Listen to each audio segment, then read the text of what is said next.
Morning, everyone. How's it going, chat? How's it going? How's it going? How's it going? Hopefully you had a good weekend.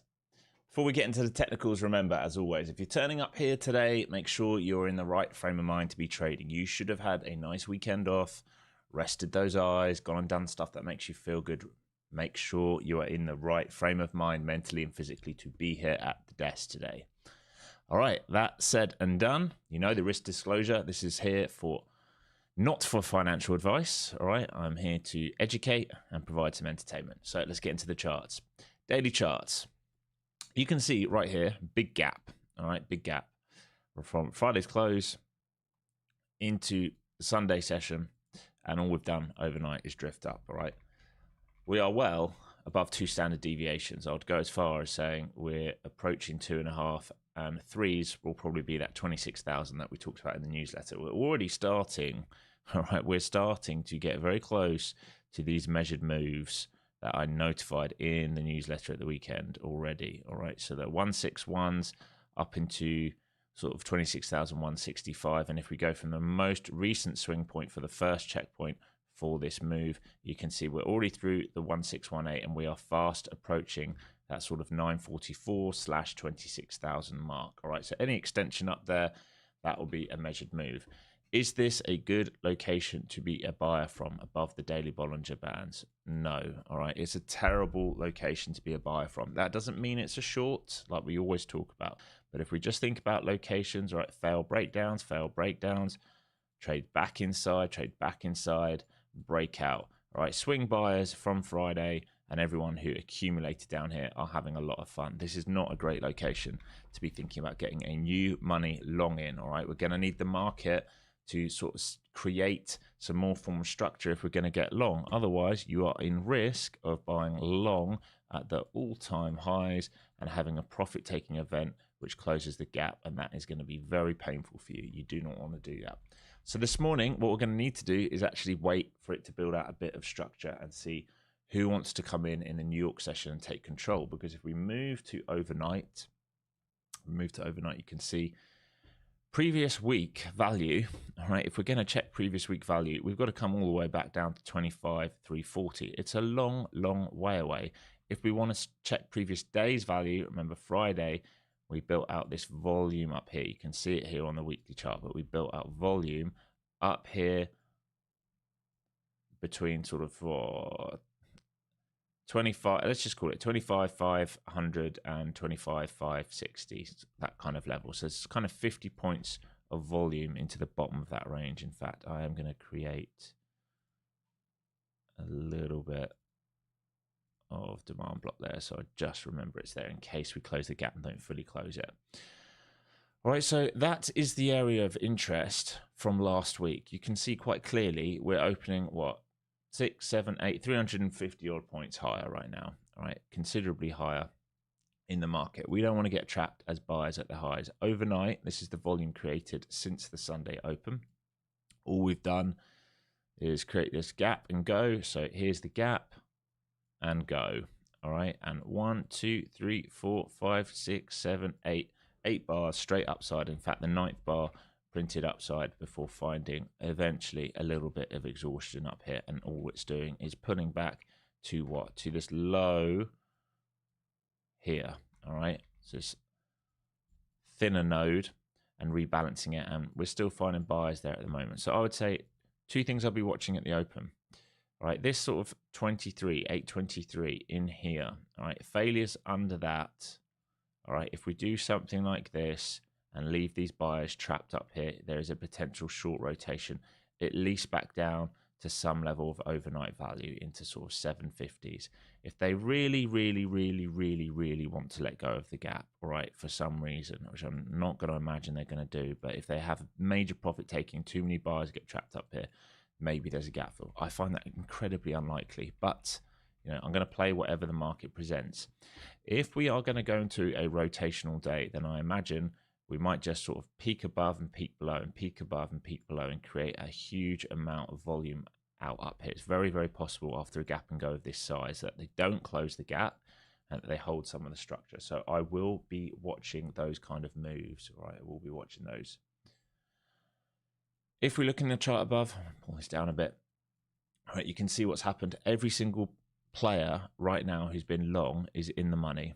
All right, so anyone from, like we talked about last week, who bought the dips is in the money. Anyone who took the Friday breakout is in the money. Anyone who took swing long at the close Friday is in the money. Anyone who bought Asia is in the money. Anyone who bought London is in the money. All right, none of them have been taken out.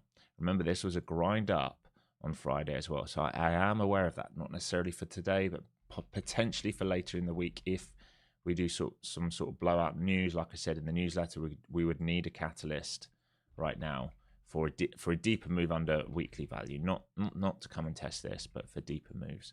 I'm very aware of that.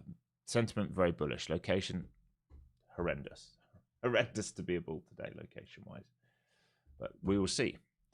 All right, as we zoom in, you can see this is the overnight volume. We're still building that volume out at the moment. We are actually starting to leave some of these participants at the moment. So let's just draw that out. All right, some of these guys are starting to get left. Remember, this is overnight, so I don't give it too much attention. But do you know what? Because of the gap, I might actually put on some levels here. Give me a second, folks.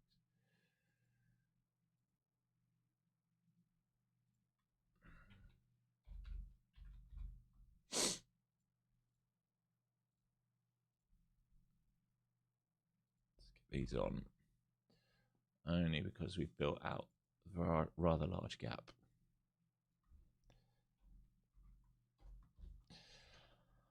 Okay.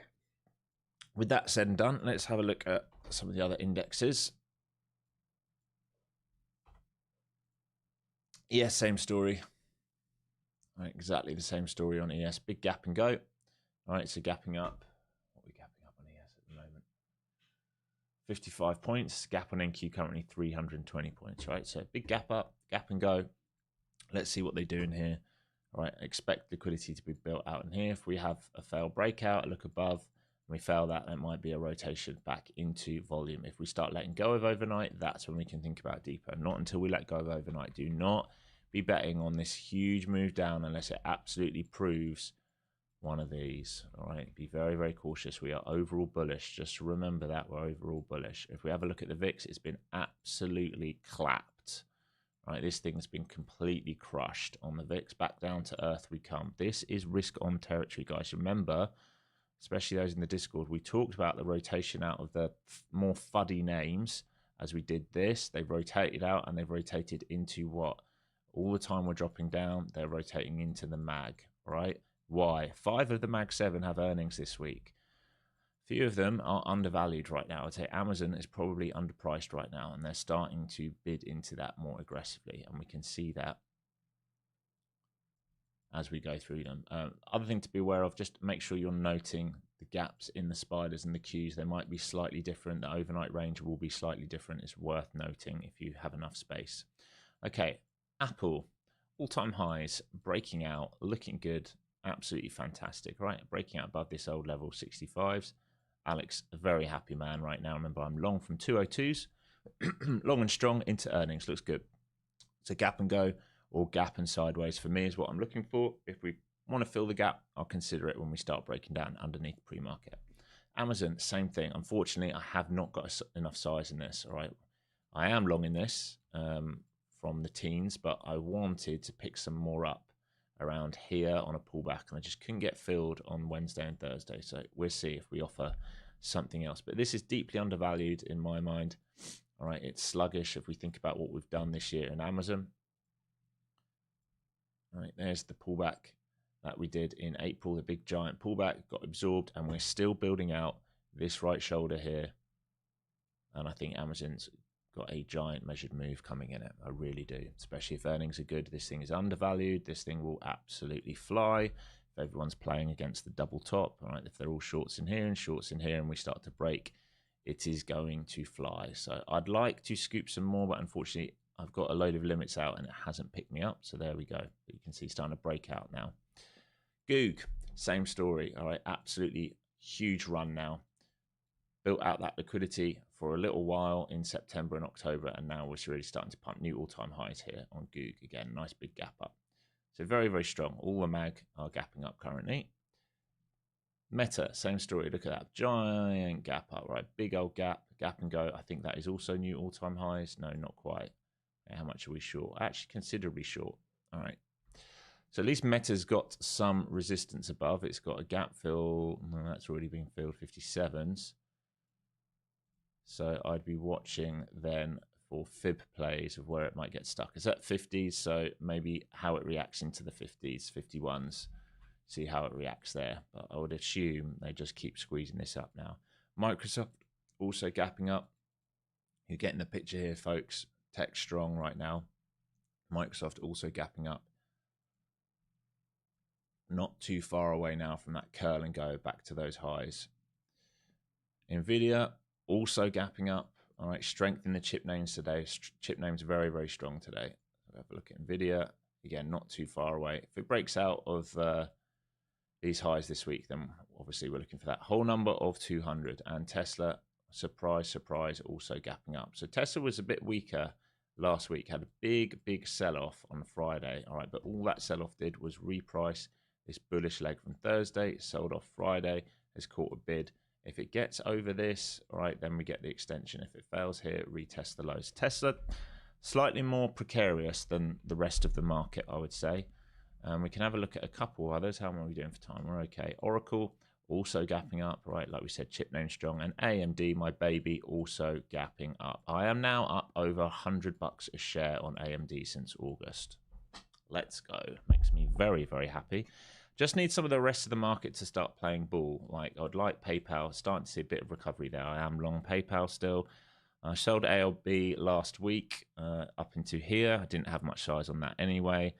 OSCR, I'm up a very small amount on that, not looking too hot.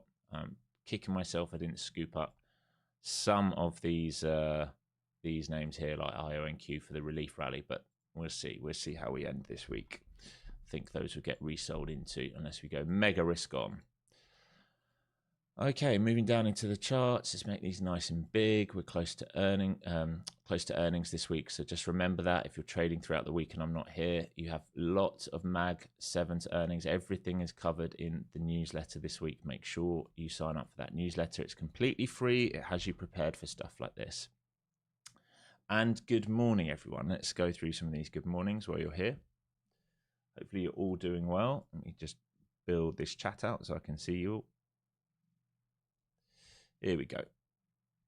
All right, morning, everyone. Thumper, Okan, Silem, NRS, Mike, Jesse, J. Keen, Jeff, InfoRisk, GG, Miguel, Ruben, ET, Troy, Peter, Array, Chris, Daniela, Charles, Brandon, Eva, Christy, ERF, Bay Trader, Aga, Raphael, Psychosis, Alan, Danny, Stephen, Mo, Nightbot, get out of there, banning Mo. Let me see what you said. Oh, good morning. That's very rude of Nightbot, isn't it? Bart, Dojon, Leron, LJ, Toby, Larry Metz, John Dennis, Awani, Patrick, Bert, Firewater, Richard, Contorted, Lou Reed, Priska, Laurent, Eduardo, Golf, Peter, John Bellis, Kat, Kim, Jonathan B, and LMNO. Good morning, everyone. Good morning, good morning. Thank you for joining. All right, market opening here in 10 seconds. Looks a bit whippy. I'm going to let this settle down. All right, just let this settle down for a minute. There's a big gap there. We're just going to be nice and calm and see how we open and what this market wants to do. Right, you can see liquidity above us right now into 850, 865. We are in a giant squeeze here, folks. No doubt about it. Think about if you were short over the weekend, waking up today. God, the amount of people who have suddenly started trading volume and order flow who were ICT traders, and they're like, oh, we're going to get short because buyers got stuck. Mate, it's a weekend. What are you talking about? You just woke up blown up. And as for those guys calling the tops the last 3 months, I can't wait to see their YouTube videos tonight. What's it going to say? Well, the top's now coming in January. I told you it's coming in January. Absolute nut jobs, the lot of them. Okay. So all we're doing right now is inside Globex range. We can get rid of this Globex now. Let's get rid of you. No, not you. You. All right, inside of the range created, inside of overnight value levels. A little peak above. This New York Open is going to be key. Right, the New York Open is going to be key. And that's what I'm interested in. Once we close the next few candles, are we going to base above New York and keep looking for that extension towards sort of the 929.40s and possibly 26,000 with a blow off top? Or do we let go of this volume that we've got here already? Let's close this chat down. I can't see a thing.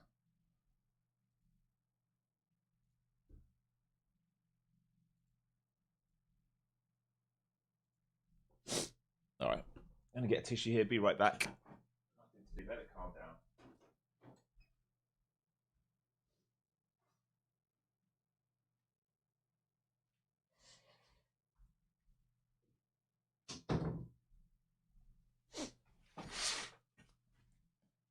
All right, folks. Nice and calm. Remember, bulls are in total control.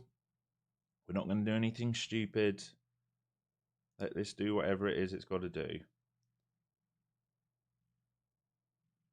We can join as and when it becomes obvious and ready that it's trapped one side. Remember, this red block is where the buyers were overnight. All right, just this red block. We're already over it, so technically it's blue. So let's just, for now, do that as grey.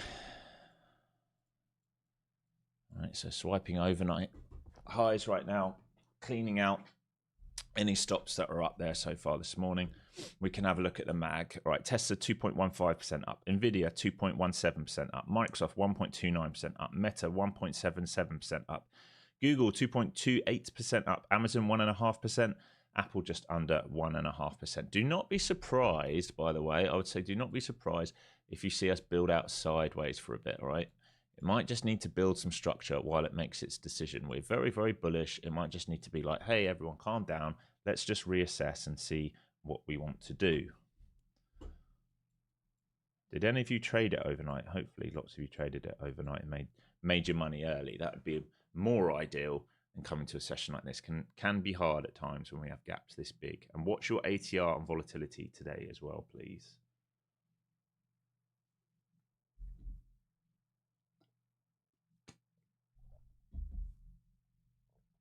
What's up, Idris? What's up, Camus? Oh, nice, Awani. Well, welcome, welcome. Good to have you in the squad. John, you traded last night. Good work. Well, I assume good work.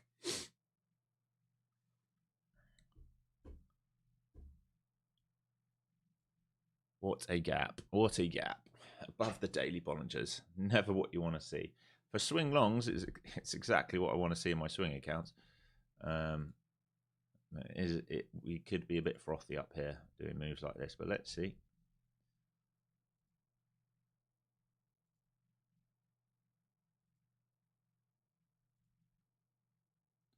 Yeah, it's now up 58% on my AMD swing. That's the big winner for me at the moment. Okay, starting to fail up at those highs, leaving potentially, I should say, leaving buyers trapped in and around this area if it starts to flush. I'll be watching that New York Open right now. All right, and if we start let go of New York Open, there's probably a bit of a swipe down in it, but we're still printing above it right now. Remember, this was where we created volume. We've just grabbed this. This is your New York Open. I'd say how we trade there, which is your Globex high, will be an important sentiment for the early morning. VIX is starting to get a bid here, by the way, folks. I mean, we're still in the teens, obviously. But here's the flush through that New York Open. Right, back down to a trend line here. And let's see if there is some expansion now. We can look for VWAP. We're coming into the next sort of level or block here already. Starting to hit that block now into 800. So if they flush this, we go VWAP. So in for a very small short here from that New York print. Already covering some in this red block because we know this has the potential to be demand. It should be blue. Apologies about that. And if we fail under there, we can look at overnight value area low potentially, but expect some bids to come in here. So just a small scalp from here to here, and we'll hold runners to see if there's a deeper wash. It's very possible that they bid off this midpoint range if they want. So a small scalp to start the day.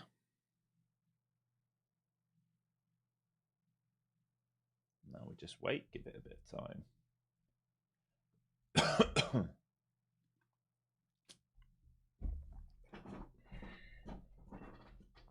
VIX really starting to bid up here. So open the day at 62s, bidding up at 88s now on VIX.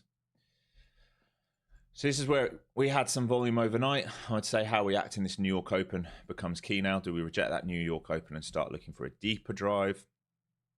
Or are they going to, in fact, just start pushing higher? Where has all my volume profile gone?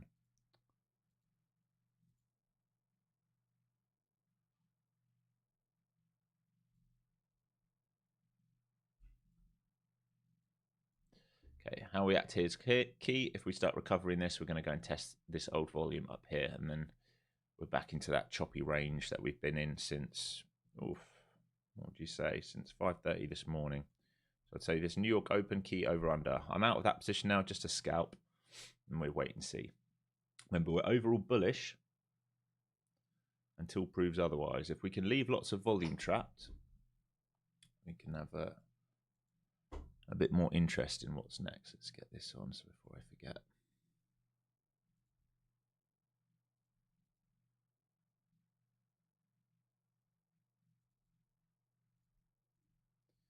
There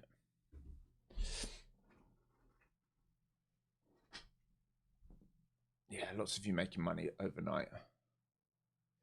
Awani, just shoot me an email. If you go towards the end of the course, it tells you what to do. There's like a little module on it. Just shoot me an email. I can get you in there. Early.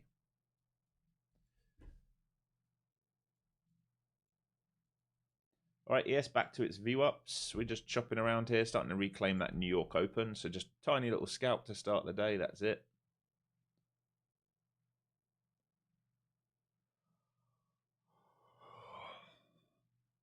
Oracle pulling back a bit.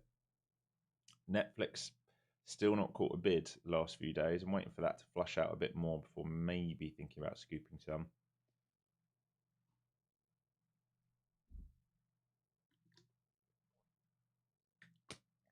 Gold down another 2% overnight. That would have been a nice trade. I did get rid of my GLL. So I was long in a short. We did talk about this last week. I was long in a short gold index last week, but I'm out of it now. Morning, BU. All right, here's the reclaim back into where we had volume overnight. This grey box starting to reclaim that. We're going to go and attack overnight value area high, and if we get acceptance above here, there's a potential squeeze. I don't like the longs up there today. It's incredibly dangerous to be considering anything like that. But hey, this is the market we're in. Sometimes it's an irrational market. It gets very exuberant over news. The VIX got into its gap, didn't quite make it to previous day low, and got slapped. When we're obviously nowhere near previous day high because the gap is huge. So VIX came equivalently fairly close to this level here.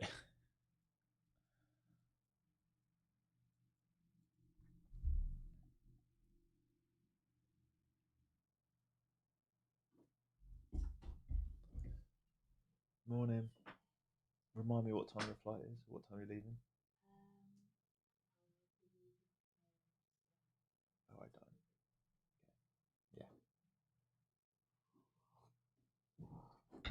Yeah. All right. All right, back into that volume area from overnight. Like we said, good chance we go sideways for a bit here. We've had some huge moves in this market. All right, big gap up, big gap and go. Currently up 325 points. Just let the market settle down. We're in this volume area from overnight. We already swiped above here. All right, we've looked above. Sort of failed, but not really. We're still finding a bid, right? Structurally, we're just in a range now at highs. That's considered a bullish range until it proves otherwise. Until we leave volume, it's a bullish range until it proves otherwise.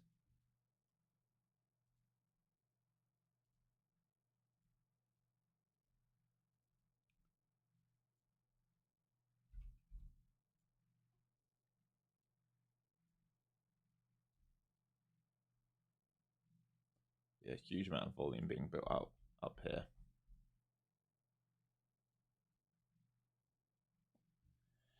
Big buyer coming in on the tape there. size was that? 97 lot. So if any of you are using NinjaTrader, I did do a video at the weekend on how to get some of the market. Sorry, just watching ES there. On some of the market depth tools, order flow tools for free. Worth checking that video out if you are a NinjaTrader trader using the new order flow plus that comes free when you're trading with prop firms. Okay, just sideways range here, folks. Just let this calm down. Still printing above the Globex high. All right, we're still above the London high right now. We're holding on to that. We're still above the New York high, still above the trend line on that way up. We're not backside technically. I think if we start breaking down, it's going to become clear and obvious and we can join more aggressively. But overall, we're very, very bullish. It's a question of, do they want to take some profits off the table? Here's the New York Open again, back to the trend line again. No edge here yet. If they start letting go of that volume shelf underneath, we can think about a deeper drive into here. But until then, we're bullish and in range. Nice and slow. It's just one of those days, folks, unfortunately. Not waking up with a huge trade on the table. It might well develop. All right, if we get some profit taking, there might be that high time frame pullback. After that high time frame pullback, there might be a buying opportunity to rotate back into the range.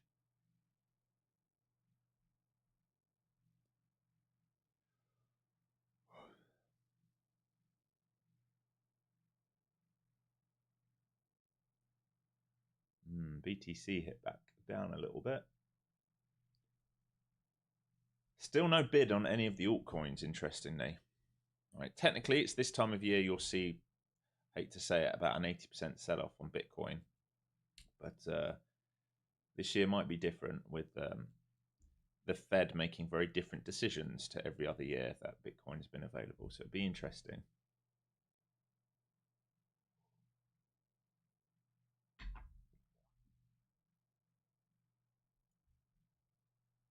Back to that VWAP. Let me get that anchor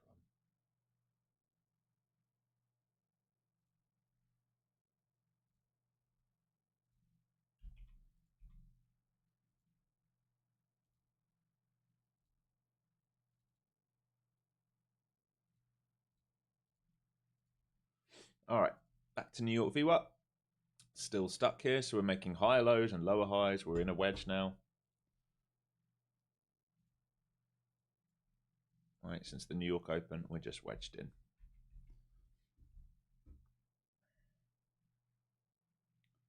Back to that New York Open print.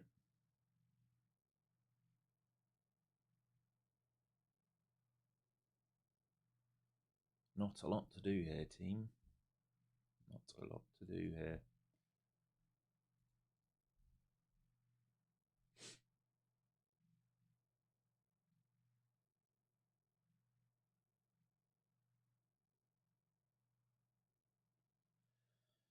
Just gonna be patient. Oy.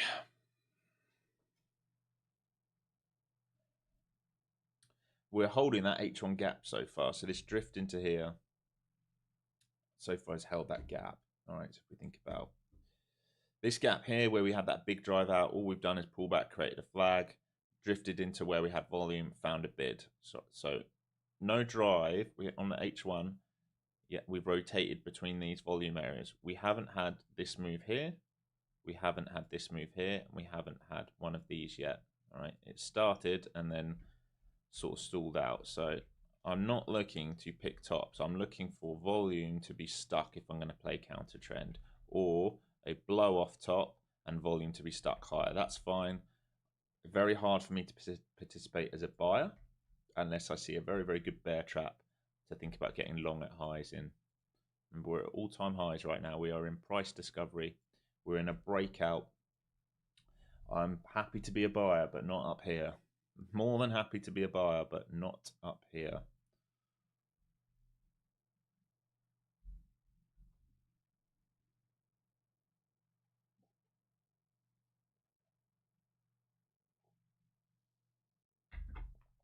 Lots of catalysts coming this week as well. MAG earnings, FOMC Wednesday. I'm sure there's some other stuff.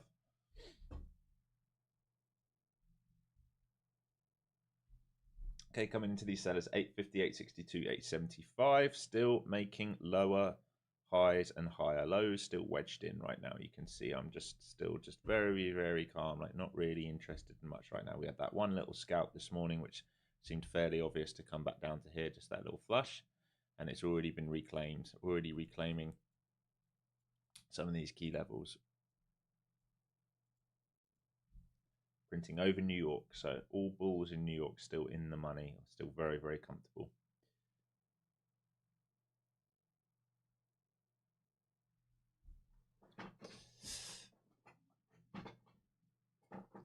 Maybe liquidation day 2.0 in case Xi and Trump don't get along. I mean, yeah, very, very possible.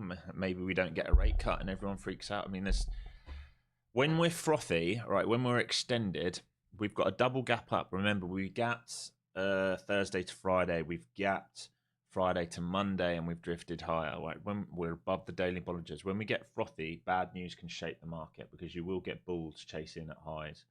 So all the time, there's no negative catalyst, just like we talked about in the newsletter. It's very hard to think about the short. They're going to be scalps for higher time frame pullbacks if they're shorts. If we get a catalyst to force people's hands into sells, maybe. What could that be? Bad earnings, I guess. You know, the G situation, tariff situation. People freak out about FOMC. But right now, I just don't see it. I know normally we sell off in October. We're not seeing it. This is not a usual market. So you can chuck all your stats out the window right now. Maybe the Santa Claus rally starts early and we just go absolute turbo into January, create a huge blow off top, and then maybe we see a bit more of a meltdown. I don't know, folks, but what I do know is I'm not going to keep predicting the top like these other participants are. Why do you think we're going higher?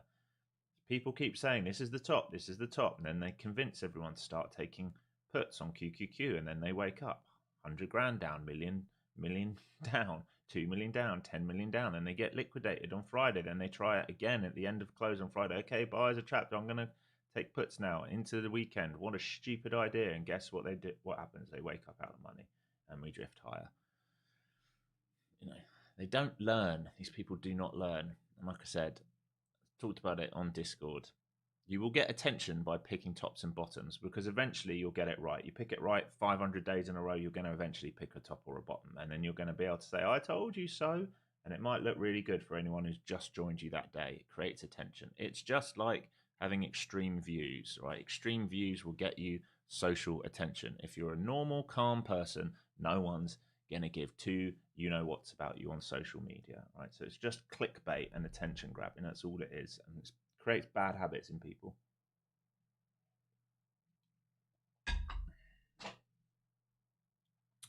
We have not really moved, have we? All right, 63 points range so far, 20 minutes in.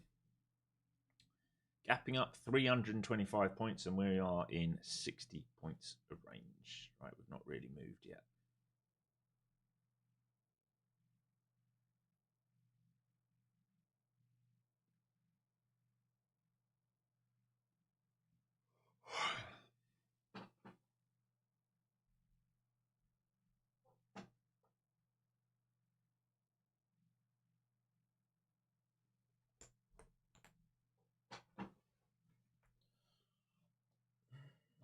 A little bit of selling coming in here, but still not really moving. Watching the book.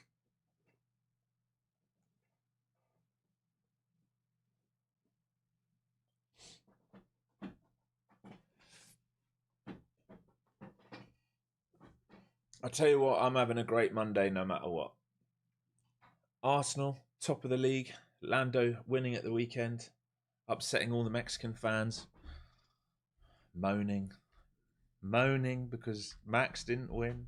Their beloved Red Bull didn't win. Oh, dearie me. All right, back to this value area low on the session in New York Open. Still no change here, folks. Still no change. We're just in a tight coiling range right now. Contorted, I got coffee and donuts, so I'm chilling this morning. Miguel, yeah, they were booing him because he won. They booed Lando because he won. Their excuse being that he was gifted 3 points by McLaren, which is just ridiculous to be booing someone like that. I just think that's poor form, man. The guy had a fantastic weekend. He was in a league of his own. Shouldn't be booing them.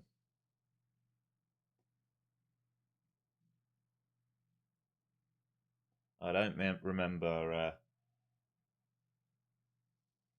Well, I'm just not going to say it. I don't remember other drivers getting booed for similar things. Let's say that. Okay, back to this New York Open and trend line. Back to this volume underneath. If they start letting go of this blue box, there's a deeper rotation possible down here. But right now, we can just be pinned in. They can bid off this like they have all morning.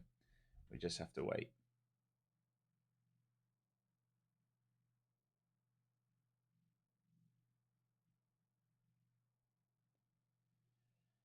Come on, market.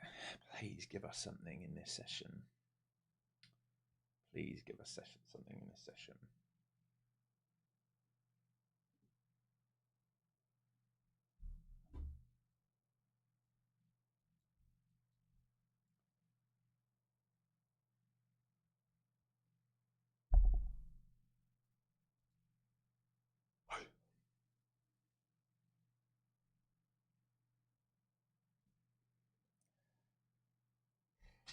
Team Lando, yeah. Man, I hope it's his year. Leading the championship now. Great to see. I hope it's his year. I would love that for him. He looked so deflated at the back end of last year and beginning of this year.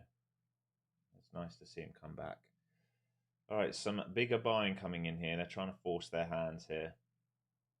Again, I don't really want to be a buyer up here. There's going to need to be a huge trap for me to want to buy into today. Unfortunately, it's just how it is. If we go drift higher, it might be a day where I don't get the opportunity to buy unless there's a break above and a retest and looks really good. But it just, yeah, RR is so skewed after such a big gap up. But, you know, maybe we have a black swan event and we go set another 300 points higher today. But the size that we will be above that daily Bollinger Band is scary. Let me just check the ETFs on the bulls, actually, just in case. Yeah, above on the QQQ. And above on the SPY. Yeah, so the buying opportunities today in terms of RR versus daily bulls, which is a big level that I use, is it's not there, folks. It is not there. Like I said, there is a chance for a measured move this week. We talked about it in the newsletter, but you need to let the Bollinger Bands and the 5-day and 20-day catch you up, ideally. Who knows, though? You know, maybe we just go turbo buy Monday, Tuesday, Wednesday, Thursday. I don't know. Or Monday, Tuesday, Wednesday morning. And see what happens Wednesday afternoon. I doubt that's the case, but this market will do whatever it wants to do.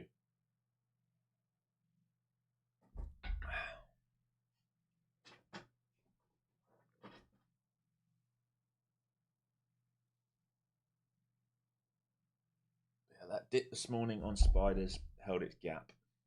The top of its gap on spiders. Pre-market lows. Same on Qs. We have a dark pool print on the Qs at 4 a.m, so I'm not going to consider those, but I am going to consider 624, the edge on QQQ, and we've held printed above that. So gap and go is still in effect here on all markets, right? Gap and go is still in effect here. We're bullish overall until it proves otherwise. This is a bullish market. Alex, are your daily Bollinger's bands based on the daily SMA? Well, Bollinger Bands on daily charts are based off 20 SMA. It's not that I make them based off 20 SMA. They are 2 standard deviations from a 20 SMA. So if you put a daily Bollinger Band on your screen, or if you put a Bollinger Band on any screen, it will be a 20 SMA in the middle. I don't know, maybe people don't know that, but that's what it would be in the middle. So on a daily, that's what I'm interested in. The daily 20 SMA for mean reversion, 2 standard deviation above that.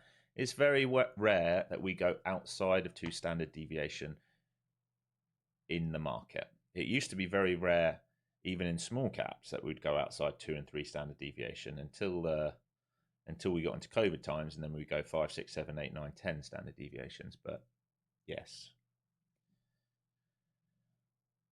All right, back into the top of the Globex high, or this print that we did at what, 6:35 this morning. All right, so we're recovering volume here. This volume's been built out and we're starting to base above. All the time we're above this grey box, we are technically bullish. It's not somewhere I'd like to buy, but that is, from a technical standpoint, what you're seeing right now.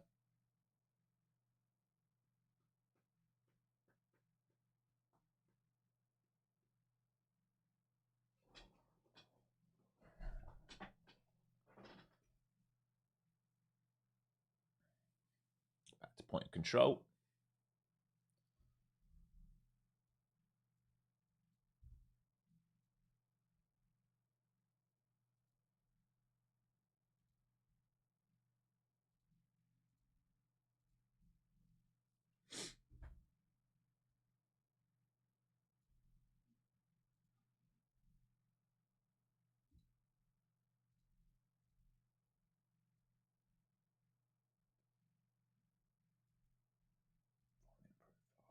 Get this on this other screen. Templates, load, FCT. There we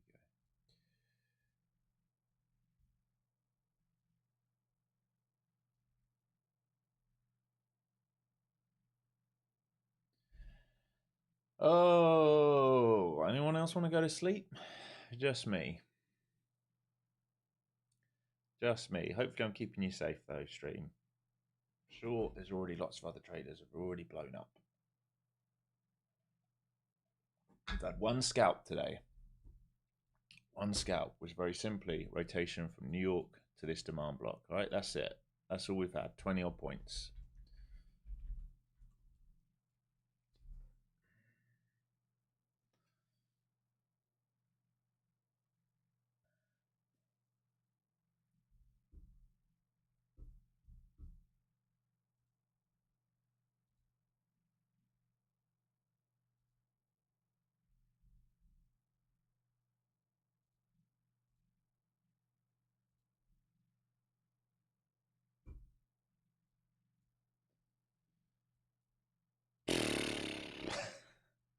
Ready to sleep, man.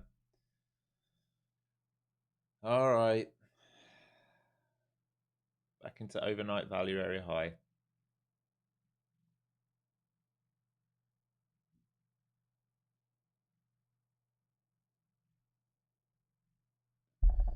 Still in an uptrend.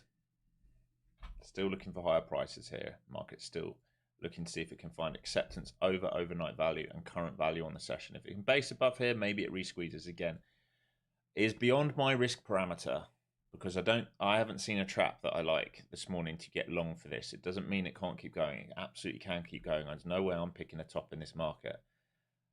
But just know that you are buying 342 points higher right now than where we closed, and you are buying well outside of that daily Bollinger Band, and that is the risk profile for me. This, for me, is not what I want to see. Think about how often do you see us trade outside of that? Traded outside, failed. Traded outside. Now, this was Black Swan. Remember, this was tariffs. We did trade outside and have a bigger move for a couple of days. We had sort of 3 or 4 days outside before we went straight back to the mean. Normally, when we trade outside, we come back inside that range. So I am aware. I'm very, very aware of it. And like I always talk about, I'm not going to change how I trade for... Oh, didn't mean to do that. Sorry, folks. For one day. I'm not going to change how I trade because for one day we're printing outside and be like, oh, I'm just going to go full risk on and send it higher. It's not how I'm going to operate. They're looking to fill these sellers here at 62 and 75. What was that measured move? I'm trying to remind myself that measured move. Was it 925? Last week's pullback. Oh my God. Hang on, let me see from last week. See if I can do it from here. Give me a second. 908. Maybe a bit higher. Let's get this accurate. 935. All right, so that's measured move. That's the 200%. So if you think about last week's range, 100% move higher will be into 935. So maybe they're just looking for that measured move extension. Again, I'm not buying up here. There's just no way you're getting me buying all-time highs. He's gone, yeah, sorry about that. Wrong button on OBS.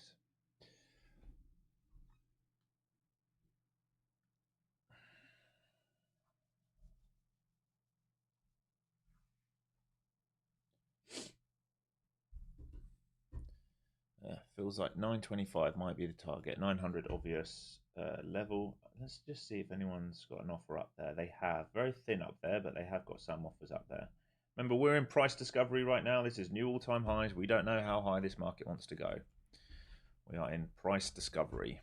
This is the highest we've ever been. So we've got no supply levels above, which is why you don't pick tops, right? Because you've got nothing to risk against.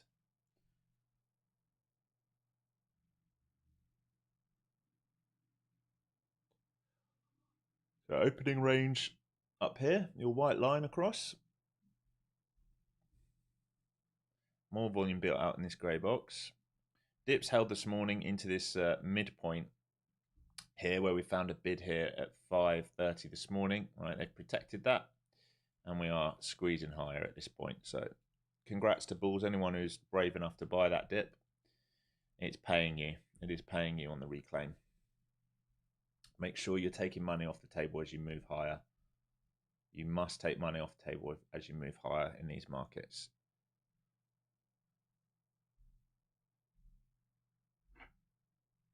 Qualcomm news. I thought that came on Friday. Is there more news? Look.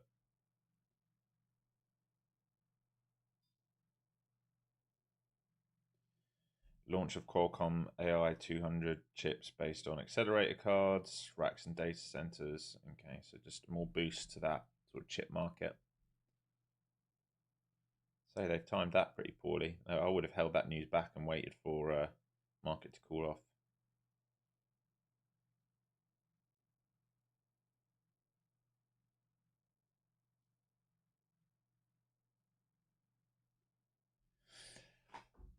So risk on, remain in a squeeze.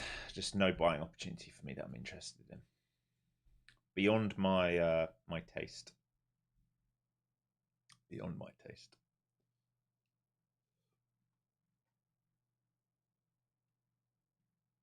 What are my thoughts on pivot points when at all-time highs? I don't use pivots. I mean, pivots are just standard deviations from previous day closes and ranges anyway. So, I mean, I prefer fibs. It's just how I operate, but you know, so if I was going to draw this out, the extensions I'm looking for, oh, wrong chart. If we think about here, we can just go to 4 hour, make it nice and easy. All right, how do we measure this move? Well, what was the last pullback? So we go from this high. It's not going to let me draw it, is it? Come on. This high into this pullback low, which we absorbed. That's last week's range. This is the expansion of last week's range. This is where it's trying to get to, into here, all right? 100% move. Think about this leg repeated here. That's all we're doing, all right? And anything over that, above that, I mean, this is all froth. Understand that this is a top Bollinger Band. This is froth. This is exuberance, all right? This is a gap, double gap. We gapped Thursday. You're not going to see it, but we gapped Thursday to Friday, all right? We've got a gap here. This was overnight session, and we've new week gapped. So we've got 2 gaps. Think about straight up right now without a pullback and a retest. Just think about that. It's not a good buying opportunity. Not a good buying opportunity up here. I'm not going to get pulled into the games. All right, this can keep going without me. I'm absolutely fine sitting out and sticking to my rules. This is the thing. We're above 2 daily Bollingers. We're above 2 standard deviations. We have nothing up here other than price discovery, and targets would only be those measured moves. And this can keep going and going and going and going and going. And I'm happy sitting in it in my swing accounts. I'm not going to buy the most premium prices we've ever seen in the history of the market. Think about that. If you're buying up here, you are buying the most expensive price ever seen, ever seen in the history of the market. It's like going and buying, you know, I don't know what to call it. It's like going and buying a Mazda and paying 500 grand for it, and tomorrow it might be worth 400 grand, and then when we come back to reality, it's worth 35 grand again. All right, so No, I'm not doing it. I'm not doing it. But I am swing long. So, you know, I'm swing long in a bunch of names. Yeah, exactly. It's like buying a PS2 at a PS5 price, and tomorrow it's going to be, you know, a normal PS5 price. And if we have a crash, it might be PS4 and then PS3 and then PS. Right, we want to buy cheap. Is keeping default settings at 100 more reasonable, or should it be higher for NQ? I've left it at 100. I wouldn't say higher for NQ. You could even move it lower, but like, I mean, this is a big volume spike here, 449. It won't pick everything up all the time, I've noticed as well, by the way. Like this here, it would not have seen. Yeah, I don't think you would want it higher for NQ. You'd want it higher for ES, but not for NQ. It's rare, very rare you see like 100 lots go through on NQ. More recently you've seen them, but you'll see here like 92, 74, 26, 41, 40. So you could even put it at like 90 or something, mate. 89, so that would have missed it. But I haven't really played around with it too much. Obviously, my eyes are more on Bookmap. It's just how I've trained myself over the years. And what's it printed this morning on default? There was one at sort of 9:40 this morning. I think there was one. Big buyer came in.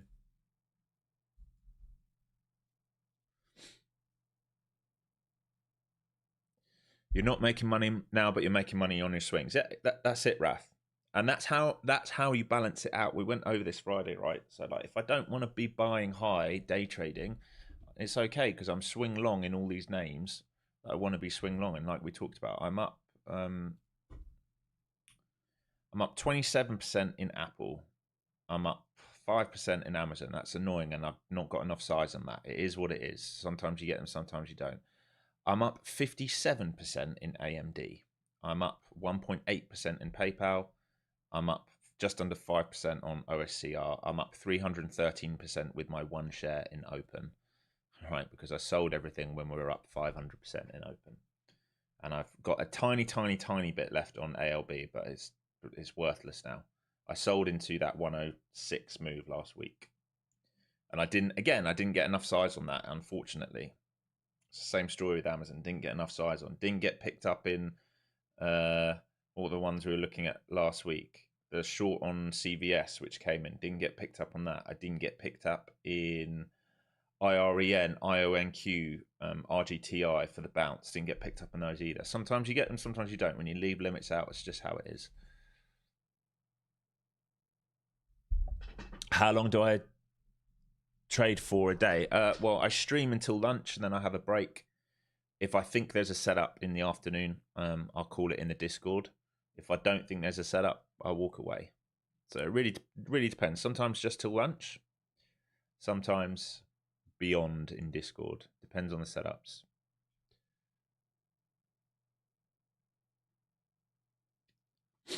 Okay, so they're trying to flag and go here. They're trying to complete that move to the measured move. Like I said, I'm just not interested in being a buyer up here. It can keep going as high as it wants today. Everything in this is bullish, all right? Just because I don't want to be a buyer does not mean I'm trying to be a seller. Everything in this is bullish, right? We are printing currently, right, above overnight. Think about what we're doing from the newsletter. We've got to go a long way down, a long, long way down. We are above previous week value, all right? That's bullish. We're above previous day, Friday's value. That's bullish. We're above the huge gap. There's your new week opening gap. We're above the gap. That's bullish. We're above overnight value. All right, above the gap.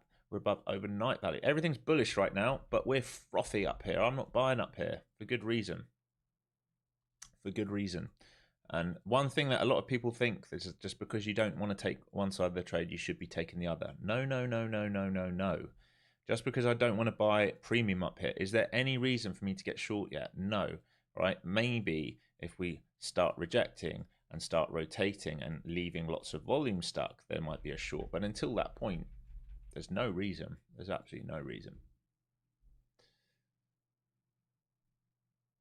Back to the orb, back to flow zones, back to structure, back to overnight value area high, back to current value area high now. I would say we left a little node there at 67, interestingly.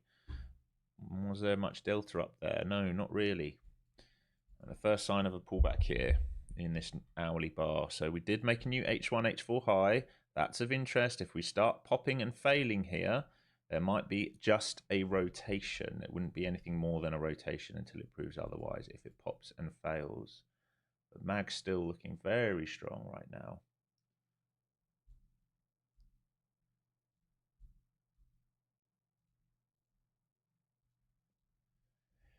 Yes, back to flow zones. We're back inside of that opening range. We're back towards this volume. We haven't come back into the volume yet, but we're sort of towards the volume.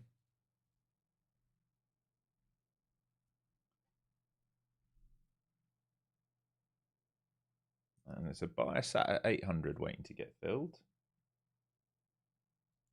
So I'd say how we act in this volume above becomes sort of interesting. If we just squeeze straight through it, new highs are going to be built. We've got like a little node here at sort of 70, 65, 70, somewhere around here. If they reclaim that, probably new highs, because this is a weak high up here. So here we go. Here's the test of it. If they reclaim this, new highs. If they don't, then potentially some selling pressure for downside. But what I'd say is I don't think that is particularly good high up there. Not that much excess on it. And they are still offering up at 900 right now. So there's clearly, they want to get to 900. They're making that fairly clear this morning, I would say.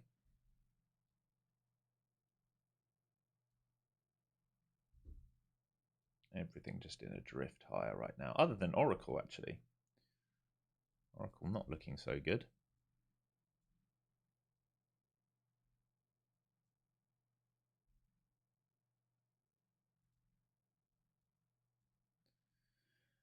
Ugh, just at that opening range then.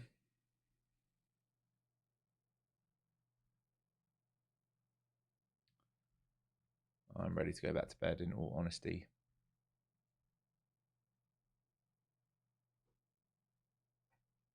What are we going to do? Are we going to offer something here? Are we going to offer a bit of a slam? Still absorbing off that level. Right here, it's overnight value area high, still being absorbed. All right. And technically the old RBS, we can, let's move this like this. And we're absorbing the old RBS. We can do that now. All right, that's your over under, as is your POC. So all the time we're absorbing this, again, no reason for a short here. We're still holding structure. We have a little volume node here, but this does not look like a good high to me. You'd want one excess and a fade away from it. So I'd expect that these still get cleaned out right now.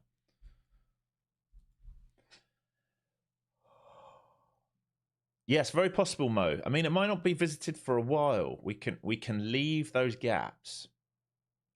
Do I set up swing trades on the NinjaTrader platform? No, I do not.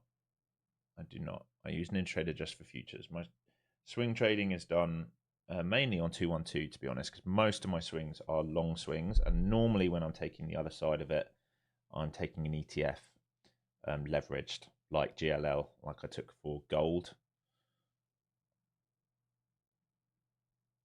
So if I wanted a swing short in the queues, if I felt like, okay, a top's in and I'm looking for a fade for a number of days, I would just get long in SQQQ. SQQQ.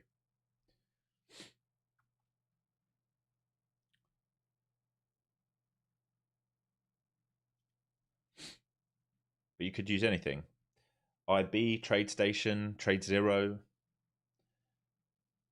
What else? Robinhood. You want to get ones, if you're going to be mainly long, then you might as well get ones where you're not going to pay for transactions. If you're looking to take short positions, you're going to need something where you can get borrows. But I mean, I'd be very careful taking short positions overnight. All right, some bigger selling coming in here. Are we going to move off it? You can see them on the book. They're trying to force it down back into this level again. They are trying to force it down here. If they don't get their weight, they're going to get caught and we're going to go upside. There's a big boy came in there. 179 lot. We're already back to his entry. Delta there. Heavy downside delta there. So 400 sell side, 239 buy side at this level. First time we've seen a bit of delta like that here. If he doesn't get his move lower, he's going to get very upset. He's going to get squeezed out. You can see it here on the delta, bigger delta. Back to overnight value. Back to that RBS level. Everything's still holding. All of the mag nicely green. As a whole, the mag are 2% green right now. All right, on that index that I create, or the mags, you could probably is actually balanced. Mine's flat. Mags is balanced properly, but on even on a flat index, they're up 2.10%. I can give you a readout. Tesla 3.35% up. Nvidia 2.05% up.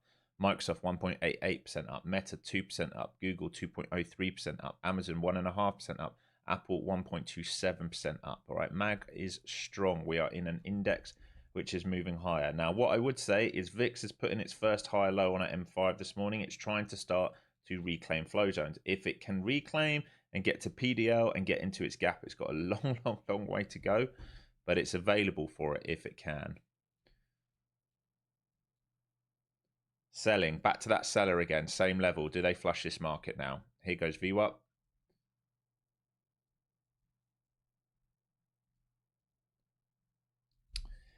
It's perking my interest a little bit here. We're still just in range rotation. This can still just be a two leg to move higher, but it's getting my interest a bit more even for range rotation.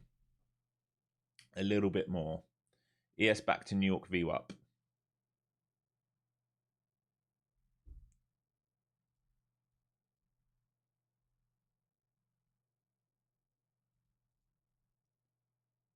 Finding a bid there, ES for now. Spiders at it. Might see a flush coming here soon, folks. Watching VWAP here. Here we go. Can they get through this and trade back to current range low, or value area low, I should say.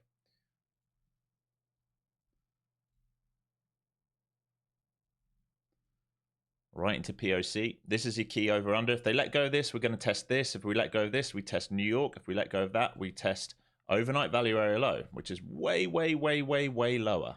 This can still be a two leg, which is bid up. But if they get stuck in this area, this old RBS, maybe. I'm still not convinced on this high. So one thing I don't like. ES, look, the high looks a bit better, especially on an M15. It does look better on ES, I would say that.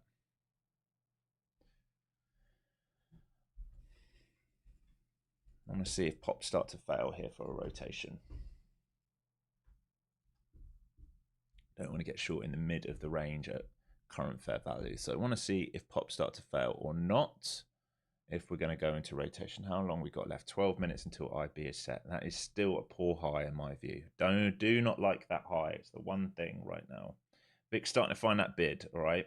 Like we just talked about, it is trying to find that bid. If it can get through current high of day, it's got to move to PDL in it, which would be another higher days, what? 91s, 16s, basically PDL, PDC 1636. Back to VWAP again. The battle here. There is a battle here. There's lots of volume created here. We're inside overnight value now. So no acceptance above overnight value for now. This is a look above and fail so far. If we fail this, a rotation back down into New York Open and current value area low is possible. Then overnight value area low is a way down. Another 100 points down. So watching how we act into this level, because so far it's a look above and fail. That can change very quickly, but that's so far what we're seeing.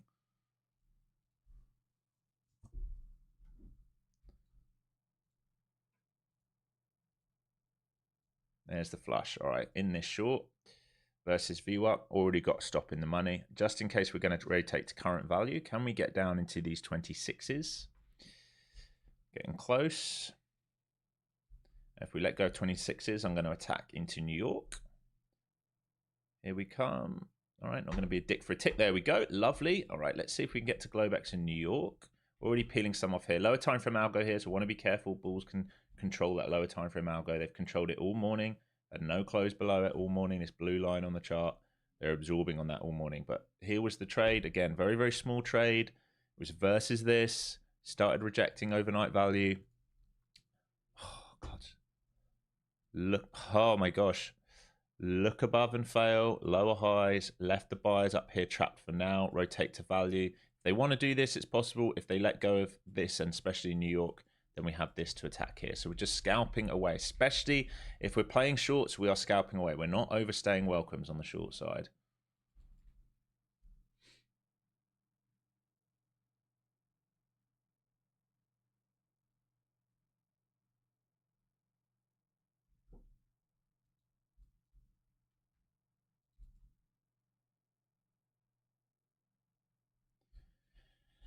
So this over-under above us, overnight value area high is our over-under. Under that, we can stay in a rotational market. Over that, we're going to go back into a bullish market.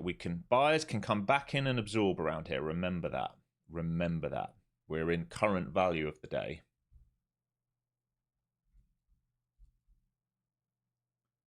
Hey, Tyson. Morning, buddy.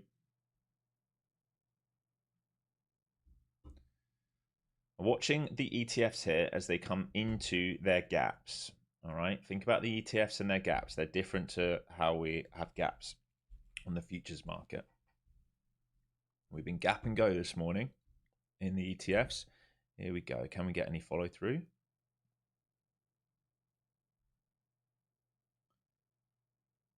Buy set at 800s. Watching how we play versus 850s. All the time we're under that potential rotation build out.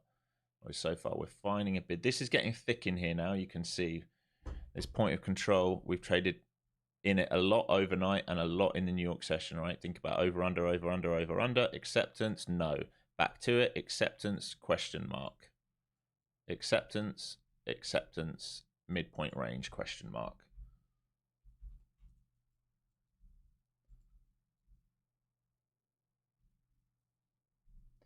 ES now under its VWAPs.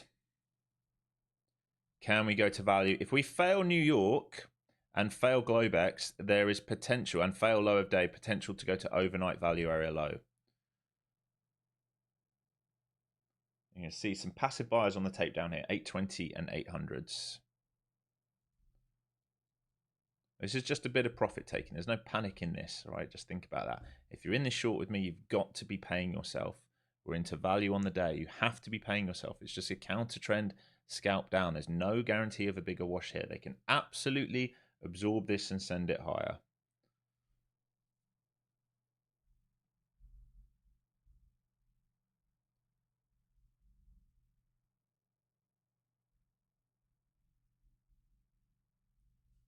The ETFs get into that gap though, becomes interesting because then cash has no structure to play off in the cash market.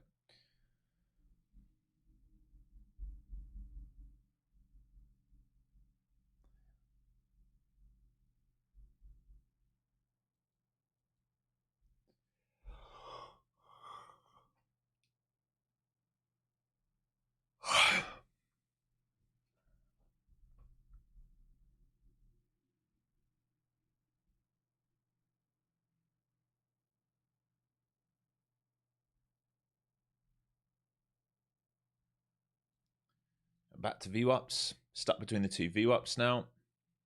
Cloud's starting to reverse, but these are the areas up here which are your over-unders, right? Inside this, we have rotation. Outside this, we can look for this. Above this, maybe this. Again, I don't love that trade personally, but it is the pro trend.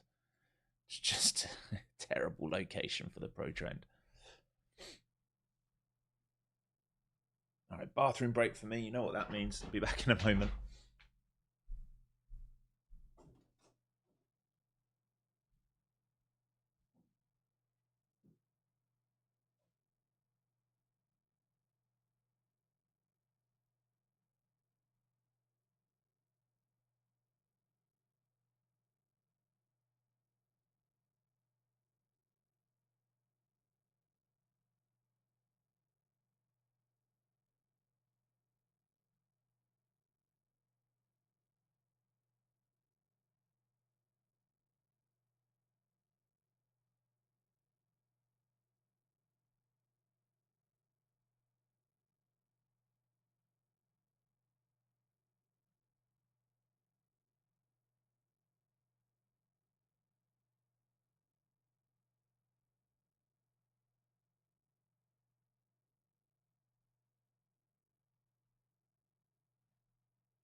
All right.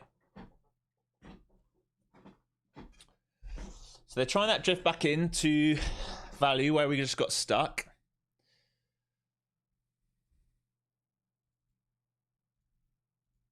What I would say is this is a poor high up here. This is one thing that bothers me. This is somewhat of a poor high. I don't even really like this level, but it was a look above and fail above that.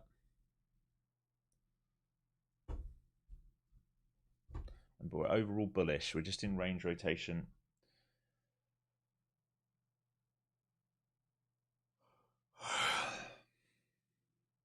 Not really moved today, folks. We're only got 79 points of range. Initial balance is going to be set here in 3 and a bit minutes.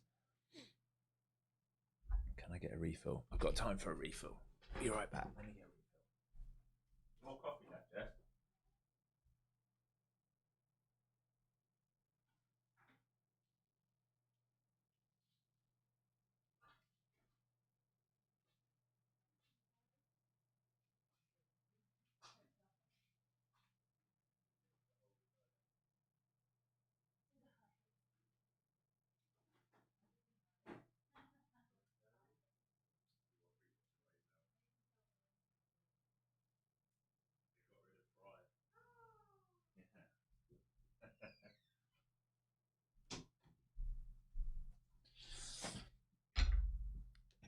All right. Let's get these likes up, folks. At least half of you not done anything yet. All I've had is 2 tiny little scalps today. 2 tiny little scalps. Main sentiment is up, but location is terrible.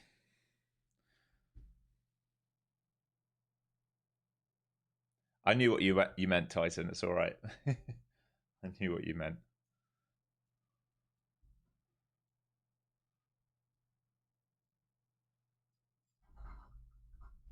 Okay, buyers coming in here into the 850s.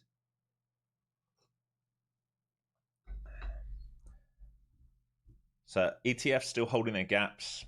No interest in drifting into those gaps on the ETFs. Back into this key level. It's starting to reclaim overnight value. Like I said, this is a poor high. It wouldn't surprise me if we go and take this out. Really wouldn't surprise me if we take that out. All right, lack of excess up here right now. So drift down, 1, 2, turning around. Maybe they come and clean this out again. It's just very hard to be a buyer up here. I want to be a buyer somewhere down here. It's just how I play. I'm not going to change how I trade as a profitable trader with a set system for one day where we're gapping above daily Bollinger Bands. I definitely don't change how I trade just for one day. It feels like it's going to take out that high now. That's for sure. It's definitely how it feels. That poor high going to get wrecked. And then what they do next becomes important. What we always talk about. It's always what they do next that's of interest.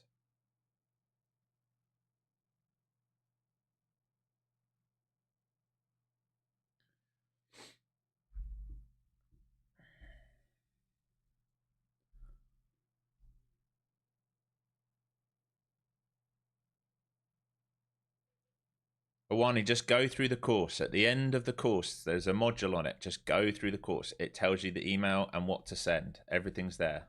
Just go to the end of the course. Fast forward to the end of the course. It's there.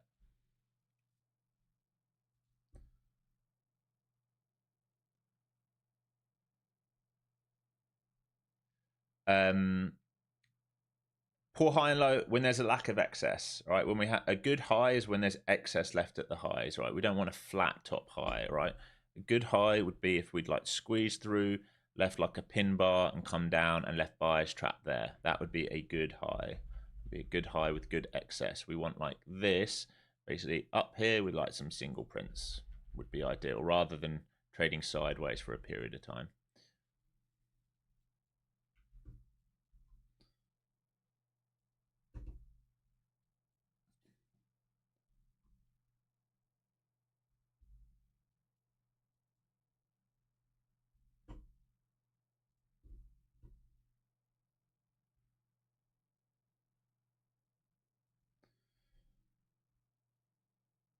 Yeah, TPO can be really good for it, obviously, because if you leave a single print there, very good. So if you leave like D, D, D, D, D, D and move away from it, very nice.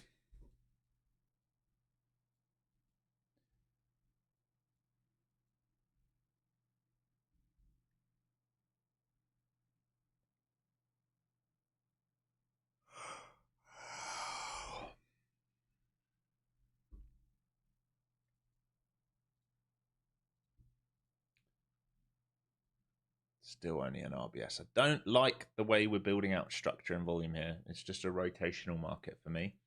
Bullish rotational market. It's all we're doing right now. Here comes the high about to get taken. All right, so you've got initial balance now set. Your high is about to get swept here, most probable, into that IB, which has just been set. It's how we act afterwards now. Auction versus failed auction. Obviously, location's terrible. We've been over that all morning. We're not in the game of picking tops. We're also not going to buy all-time highs and hope for it to go higher. We need bear traps, really. I'm not really seen any this morning to get me interested. Hey, Scott. Morning, mate. Hope you had a good weekend.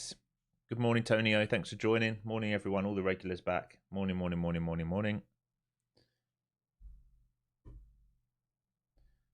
Okay, so pulling back now. The question now is, do they build that inverse right shoulder to go higher? You would imagine they will take out those highs. I cannot imagine they leave those highs like that.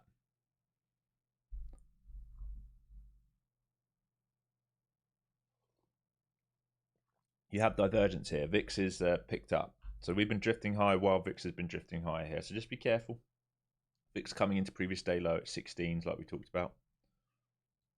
So there is divergence now starting to set up in the book here, where you've got VIX drifting higher, ES drifting higher, and NQ drifting higher.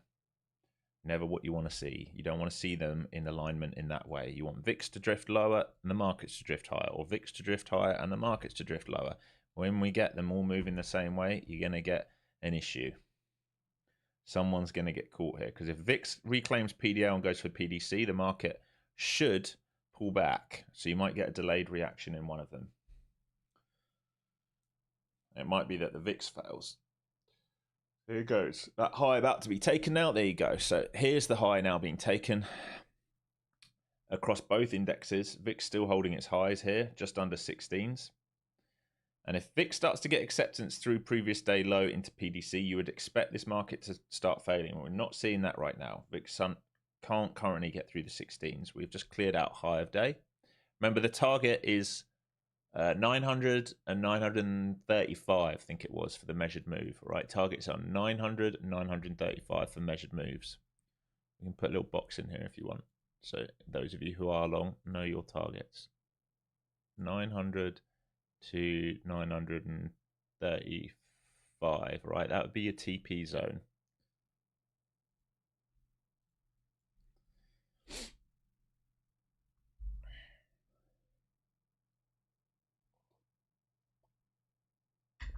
Well, it's because semiconductors are having a big day today, Jean-Luc.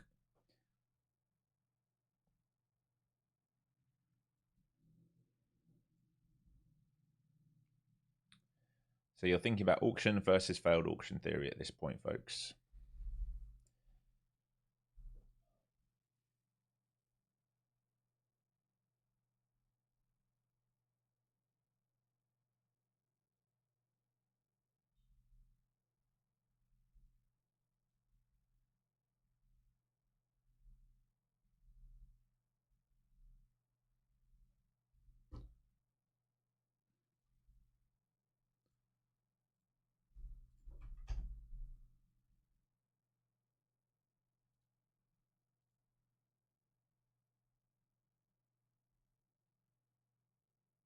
Yay, TPT have finally approved my payout. Thank goodness for that.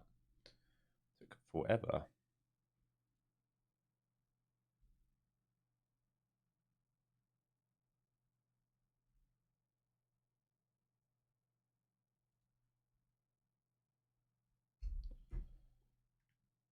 Just got the email, sorry. Just let me reply to these lot. Get the money in my bank account.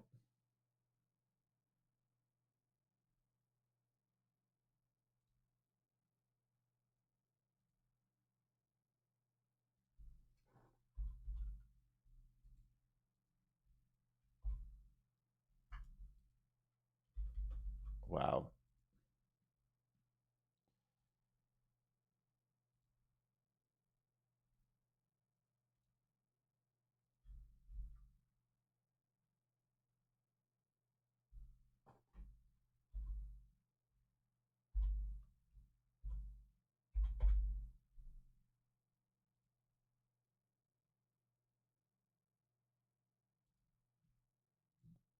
TPT's becoming a bit of a joke here. Come on, guys. Sort out your back end. All right, here's your drift. Sorry, just while I try and sort this.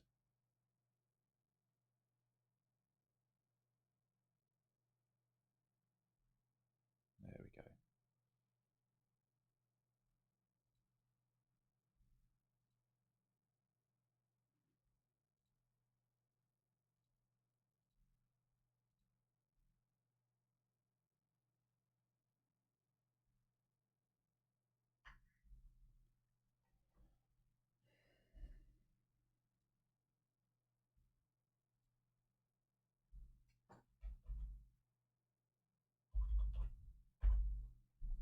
There we go. That drift higher, you know the targets here. If you're still long, you look good. You're looking for that move to 900 and then into this box is the measured move, basically. Anywhere into that box.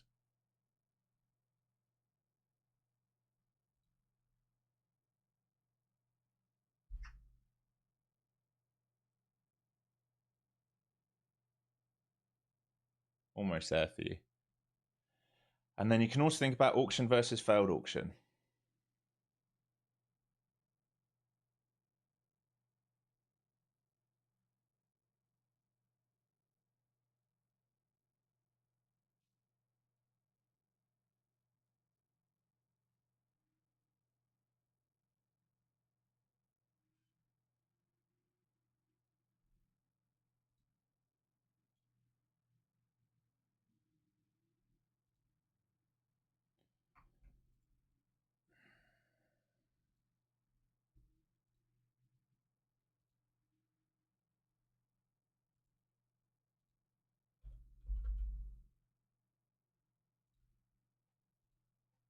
Okay.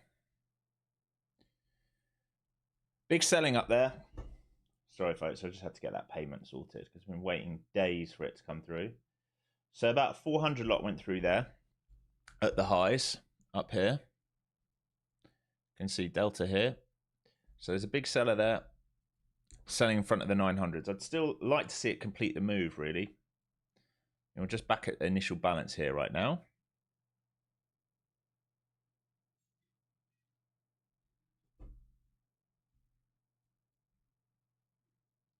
VIX rejecting in front of PDL.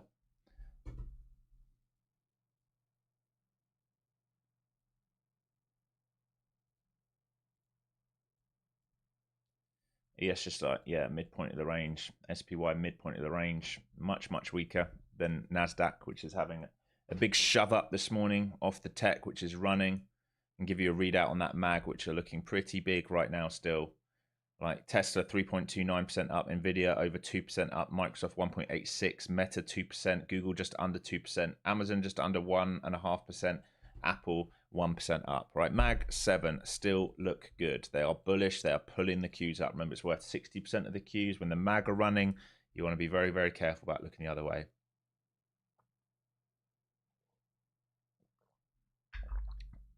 Yes, correct. Ari, hope I've said your name right. Yes, I only use them on a daily. I'm not interested in them on any other time frame than the daily. All right, most of the time on the daily, other than when we get events like we've had this weekend, like the cooling off of tariffs potentially causing this huge gap up and a risk on market because we broke out Friday and then we had news over the weekend and we're gapping and going. So normally, very rare you see the move that we're seeing today. I'm not betting against this move. I'm very patient. I'm waiting for the market to come to me. Either we have some form of blow off top. I would have been a buyer in this market if I saw a trap this morning. There is absolutely nothing that's trapped this morning. All that we've seen is a rotation, a hold, a push up, a hold, and a squeeze up. I haven't seen a trap underneath a swing for me to think, okay, bears are trapped to get long into. And there's no way I'm buying highs without seeing a bear trap for me to get involved in.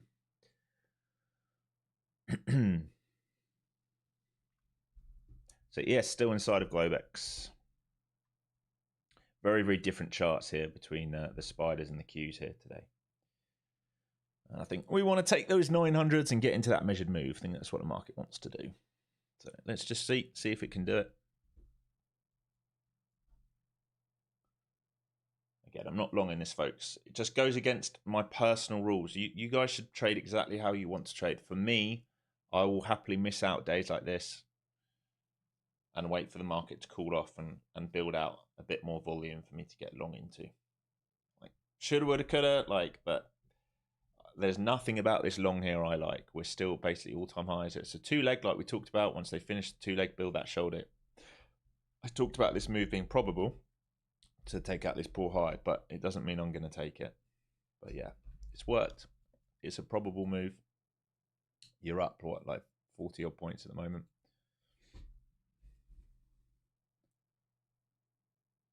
Ni hao, how can you get better at reading? Just screen time. Screen time. Learning from someone who understands how to read it and screen time. There's no substitute for time in the market. There's absolutely no substitute for time in the market. All right, building out volume here, folks. So we're thin below this. All right, so this is the new volume being built. All right, so this is your over-under. And it's a tight range. It's probably 20 points. Who'd guess? I would imagine we're in a 20-point range at the highs. If we're just doing the same algo as last week. Not even. 13 points. Not even 20.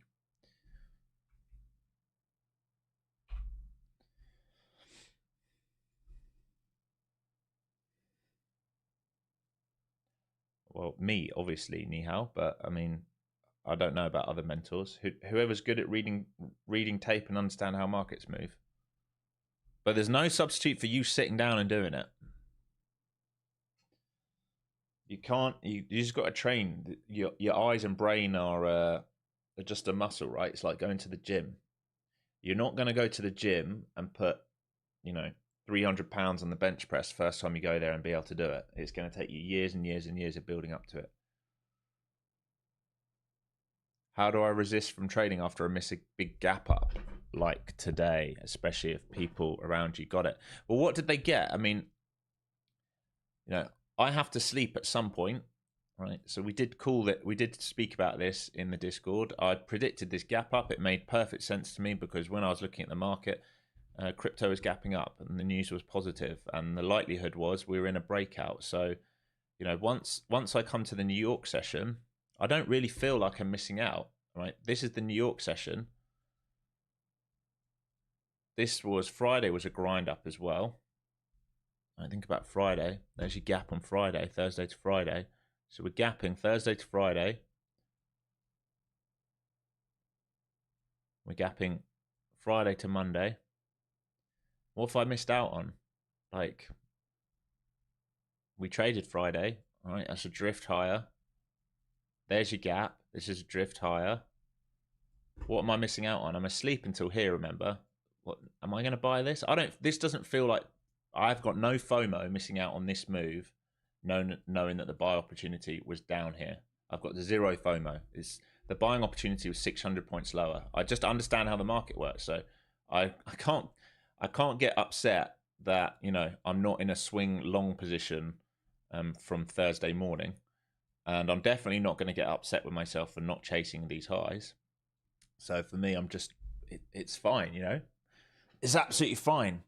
The market's going to be here tomorrow and the next day and the next day and the next day and the next day and the next day. I don't see any setup in here which fits my criteria other than what we talked about, the scalp short from New York Open to demand. And I think we took a little breakdown here. Oh, it was here, wasn't it? Was it here? I can't remember. It was here. A little breakdown there. That's it. Just a scalp short. And they're buying it back long, and that's fine. The main trend is up, but the location's awful. So I just know, like, at some point, buyers will get trapped in this market. It will offer a higher time frame pullback. I will get short in that. At some point, when that higher time frame pullback finishes, shorts will get trapped in the lows. I will buy that market back for a rotation back to highs. I can't do that until the market's ready to do it. So, because if we think about a leg, think about higher time frame right now. If I draw higher time frame, we're here. I don't want to buy here, and no shorts come in yet. Right, back down to here. So we're going to play this. We need something like this, right? If that was a magnified here, back down to here. And if we hold this, we buy it back. If we fail, we keep short, keep short, keep short, and maybe it finds a bid here. And then down here is the day where I will look to get long. And if we magnified that in, right, if this is a daily or a 4 hour or an hourly, whatever you want to think about, if we magnified that in, it's probably going to look something like this. And then we're going to buy back here, right, for the return back upside. Right, starting to see some sell pressure here. Right, I've got to focus in here. Get rid of this.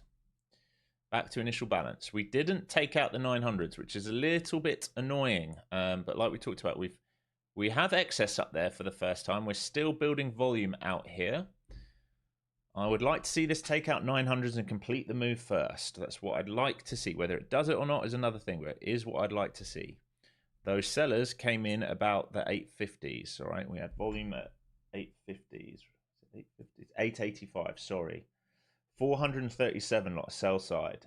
Actually 883 is where they were. So that's their position. And whether they're a seller or whether they're a buying that seller or whether they're a short seller, I don't know. But that was them getting sell side in it. So I still want to see is complete the move. It's still holding initial balance. I want to see 900s, 935 sort of taken out, and then we can think about what's what. You can see every move right now is being absorbed. Every thin structure, every RBS is being absorbed. I want to get up here before I think about it. If I'm going to take a counter trend, I'm going to need to see a blow off up there. And it might not come. Guys, it might be that today just keeps drifting higher and higher and higher and higher and higher and higher and higher. And that's also okay. It's absolutely okay. Okay, back down to the thin structure. So we're getting a wiggle in the chart now. We're starting to see a bit of a battle. We can see the ATR probably picking up here. I still want to see this move higher first. And as a reminder, we are above all VWAPs on all indexes.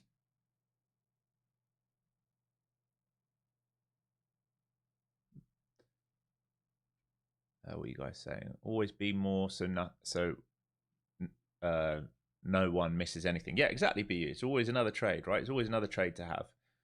And remember, even have that same mentality. If you're sitting in a trade and it's not going the way you thought it was going to go, take it off. There's always another trade to get in. You don't need to sit in a trade which is not doing what you want. All right, here's the start of a pullback. So interested if they start seeing some, like, if they constantly reject up here, you know, and give me a bit more confidence, I'm interested.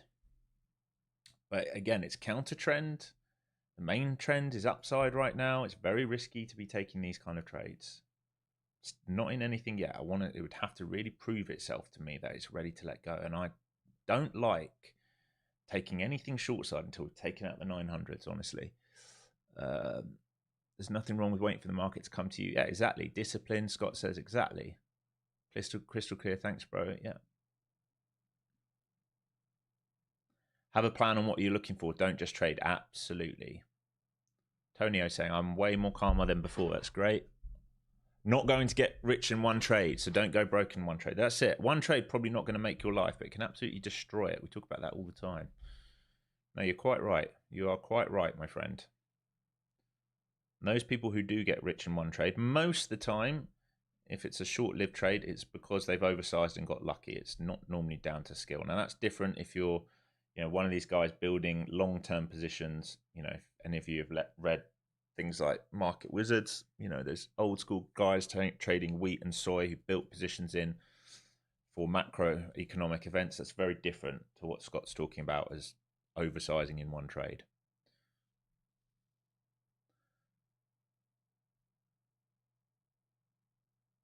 Well done, Caesar. All done for today. Yeah, you were long. I know you were long on those moves up. Well done, mate. As long as you stuck to your system, that's all that matters. All right, back down to the initial balance here. Under the initial balance, sorry, back down to value. And if they let go of value, we might go VWAP here. So it's perking my interest because we keep rejecting this volume here. Perking my interest. Starting to see lower lows and lower highs. I still don't love that we left the 900s, I'll be honest. But ES starting to let go of VWAP. So you're getting a rotation in the spiders. I would much rather we had taken some clear levels out first, I'll be honest with you. There's lots of bids here, 60, 55, 40s, under that 30s, 20s, 10s. Everyone looking to get filled right now on this drop back down. I would really like to see us clear out. VIX starting to push back towards previous day low again.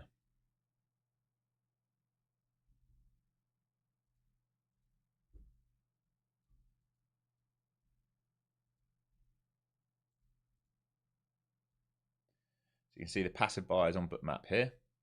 Do they fill them all?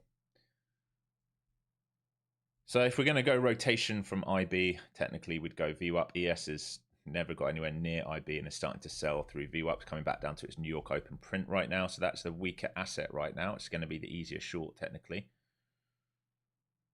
And we're starting to fill some of these buys into 60s. So do we flush down into VWAP is the question right now.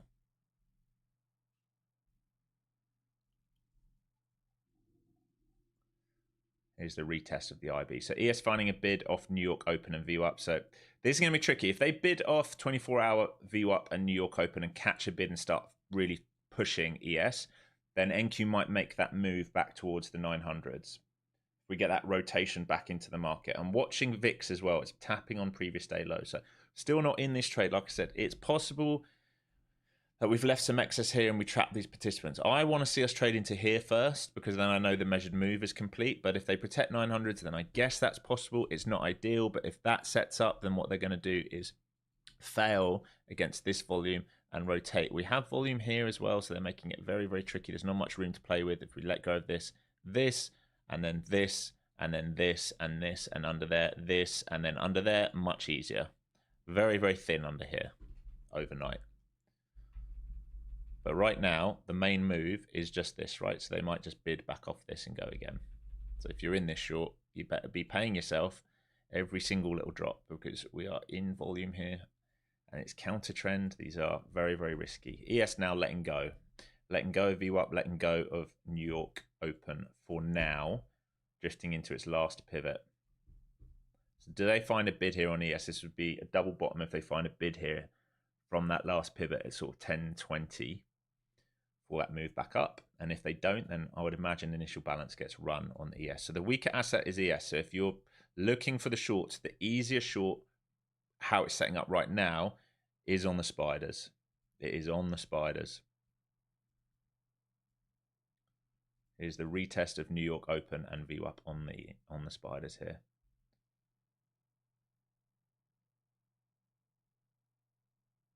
Still got sellers up at 900, still got bids under us. 50, 40s, 20s, 10s, 05, 800s. They're all there. All there waiting to get filled. I don't like this profile, how we built out. Every single level so far can get absorbed. Definitely left some buyers trapped up here. Definitely haven't finished the completed measured move. Definitely have some volume here and here. So, you know, these are fairly tight. You're looking at 20 points, like, level downs. There's not much to play with, unfortunately, and we haven't had a blow off, that's for sure.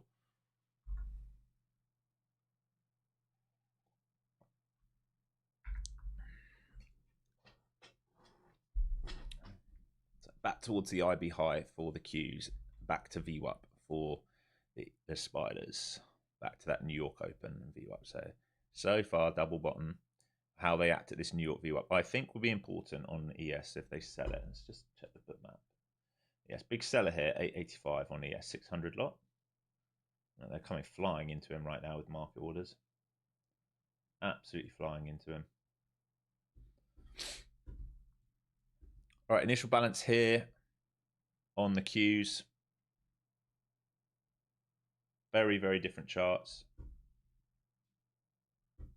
Very, very different charts right now.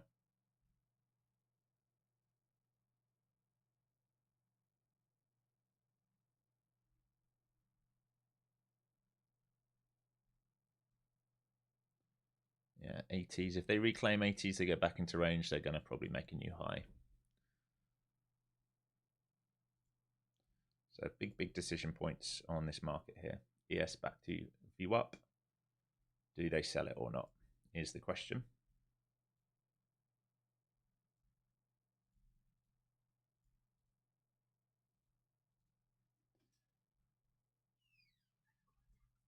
All right, I'll say goodbye now because I'm not in anything.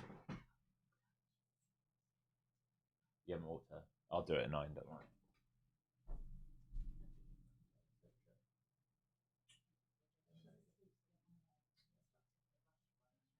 Let me know you get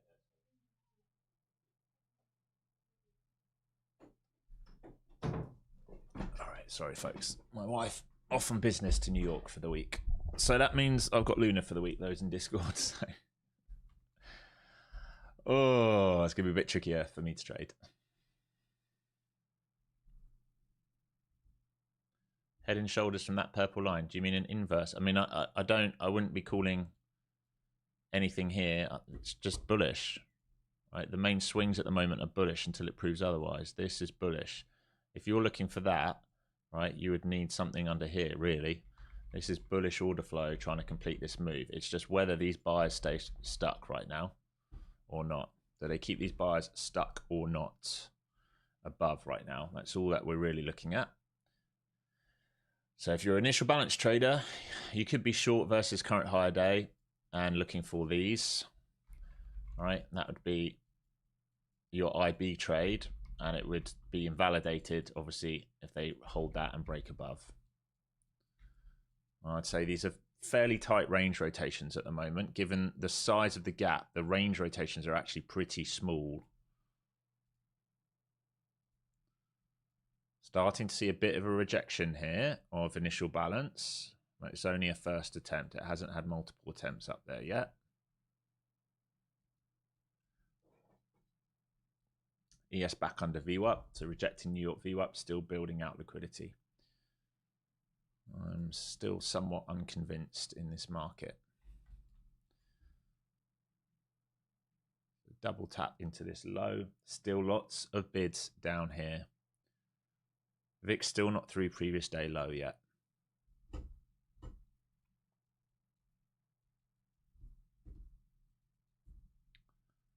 We're thin under this. We are thin under this.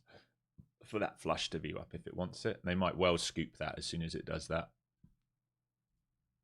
They might well scoop it and be like, no, we'll grab this back up. We will see. So guys like Tyson, if you're playing IB, you look good for this move here.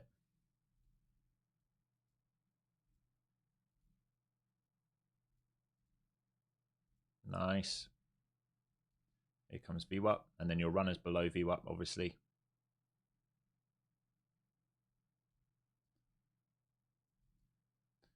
So VWAP there, overnight value tag now as well. So that's your TP1 off this move here. So they left the buyers trapped up there.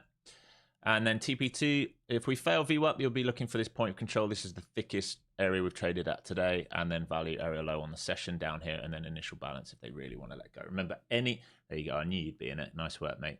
Remember, any single trade downside today, you must be taking money off the table. You must be paying yourself. It's counter trend.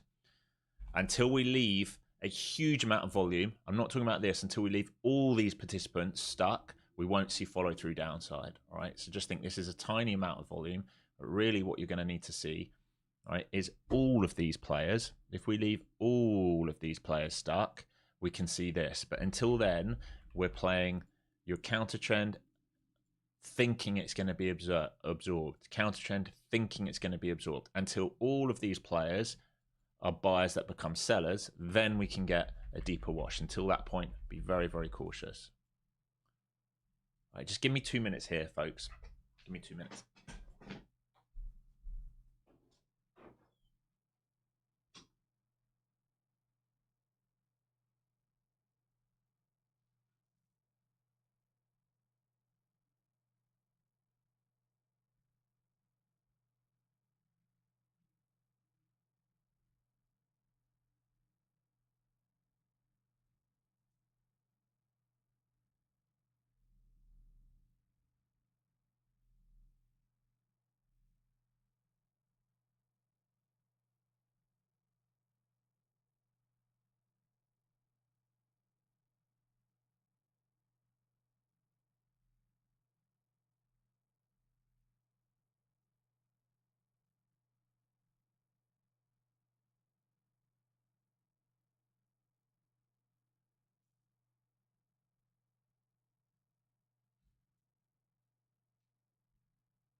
Thanks for your patience, stream.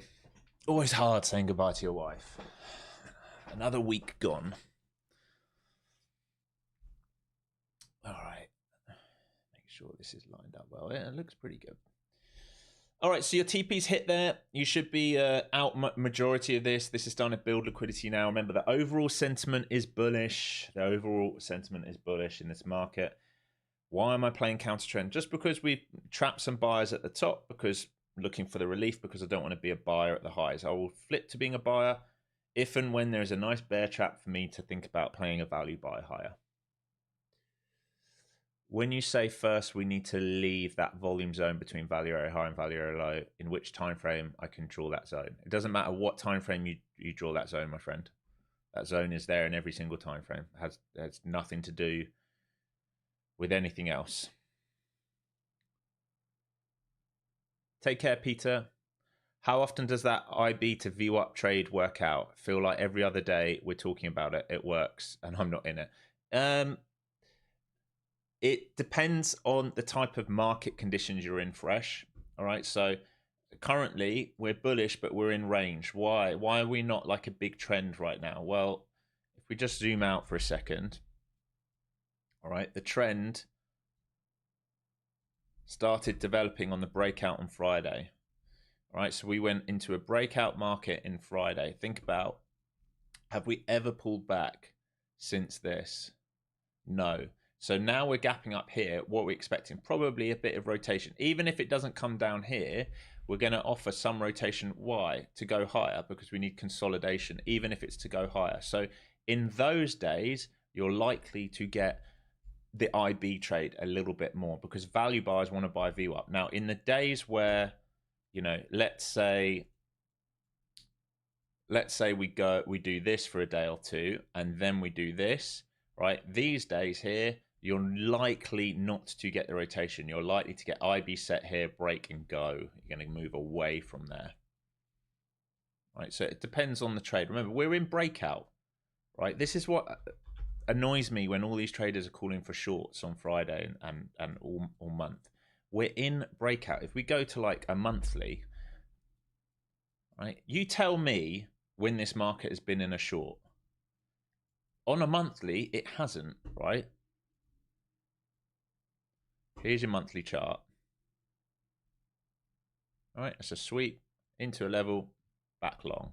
All right, so we're not short on a monthly. Are we short in a weekly? No, we're not. Even this pullback held all key levels. Are we short on a daily? No, we're in breakout on a daily. All right, we're in breakout because this was what we talked about.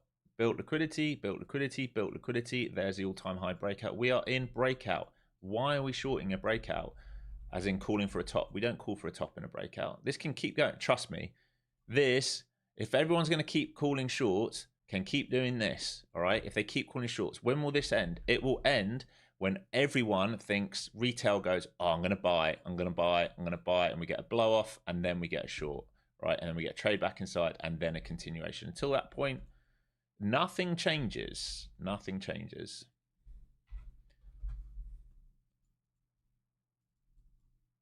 And I'm not talking about like the small little scalp shorts. I'm talking about like people calling for tops, saying it's the end of the world and the market's going to hell. And the people that start their video with, I told you, we're hitting this trend line and we're hitting this trend line and we're... Mate, shut up. The reason you got your comments disabled is because you're talking absolute shite, getting people caught. It really upsets me when you've got mentors calling 3 months of tops. Not only are you getting people stuck trying to take shorts with you, you're probably scaring people out of their long-term portfolios who are now looking at this thinking, oh, I could be up thousands more if I just held on.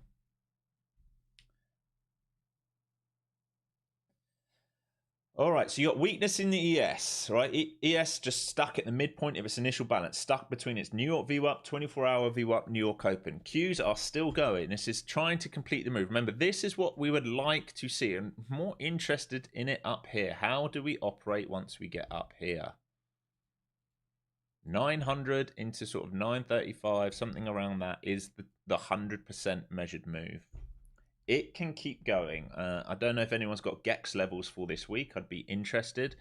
What did I call out in the newsletter? I'm going to have to remind myself here. Let me see what I called out in the newsletter this week.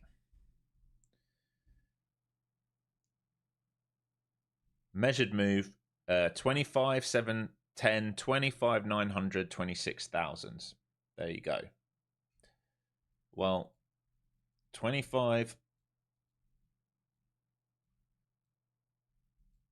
7, 10 was a pretty good pivot hold down here. I was only a tiny bit off, you know, for that gap up and hold. So once we reclaim 25, 7, 10, we should be looking for 25, 900, which we're almost at. And if we go through that, 26,000. It was all in the newsletter, which was sent Saturday morning. It was all there for you. It was all there for you. It's completely free. If you haven't joined, the link's in the description down below, or if you just look at Nightbot in chat, the link is there. It's free. It won't cost you anything. Just like this stream.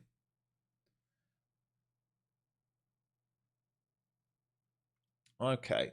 Building out more volume here. I would like to see them complete this rotation again. I'm not long in this. It's too risky for me. I know it can keep going higher. I know we keep saying it, but there's no way I'm doing it, folks. I have to stick to my rules. VIX reclaiming previous day low here. So VIX has the chance to go for gap fill now. So VIX has another 35-cent move higher if it wants to go for gap fill, which will drag the ES down. And right now, you're not seeing any of that weakness come over into the mag. In fact, let's just have a look at, so where do I need to go? Finviz.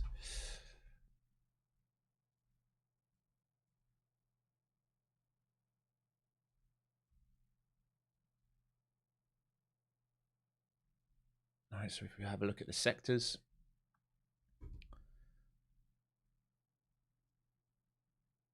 Right now, healthcare lagging behind. That's why, and utilities. So that's why ES is weaker, right? So healthcare lagging behind. But if you look at tech, flying. Communications, flying.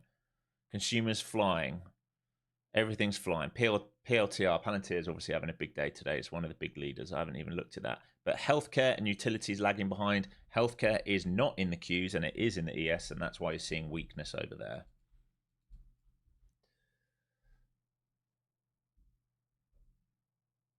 Fresh video. So when am I revealing that I am indeed a market maker?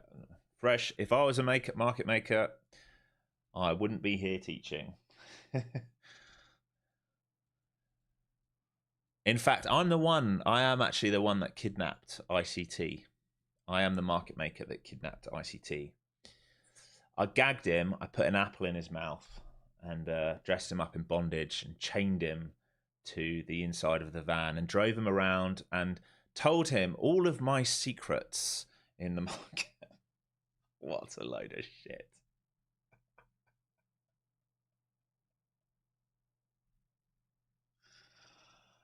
Oh. Sounds like something out of Pulp Fiction. It's hilarious.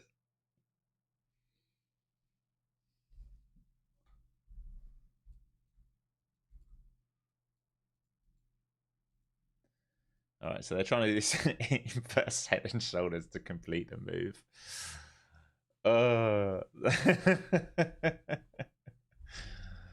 The new Guy Ritchie money market show. Oh, yeah. I did see yesterday, actually, David Beckham's done a guest editorial for, is it Country Homes or one of those magazines, and he's done Vinnie Jones as like an editorial character with him out of The Gentleman. It's pretty cool. Pretty cool.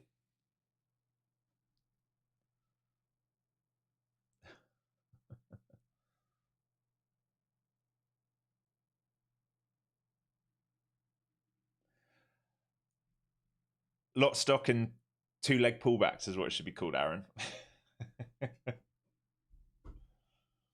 Lock, stock, and two-leg pullbacks.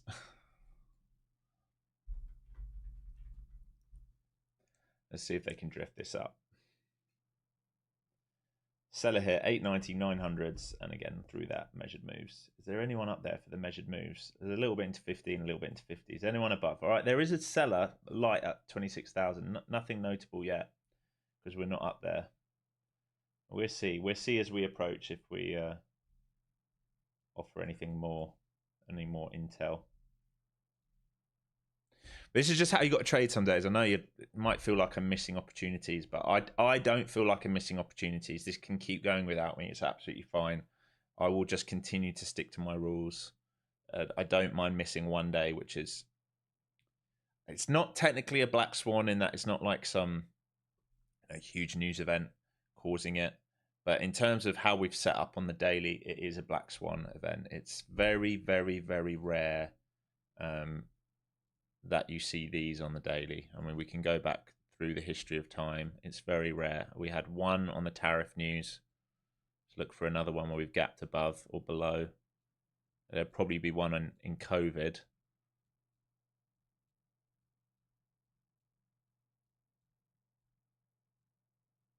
Not even seeing one in COVID. Incredible. I mean, that shows. I mean, there's a slight gap below there back in 2018. COVID, there was no gap below. Or maybe there was one this day, but we found a rebound. So maybe Feb 2020. But you can see how rare they are. Right, so I'm not going to change how I trade. There's a big wick here, but we didn't gap and hold. So I'm not going to change how I trade for one day. It is not going to change how I trade one day.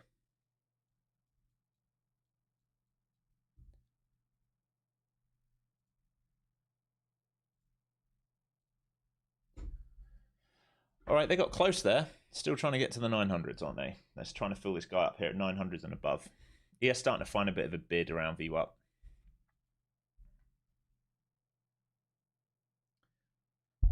Discipline is more you can make, is worth more than you can make. Ah, yes. Oh, absolutely. Discipline is everything when trading.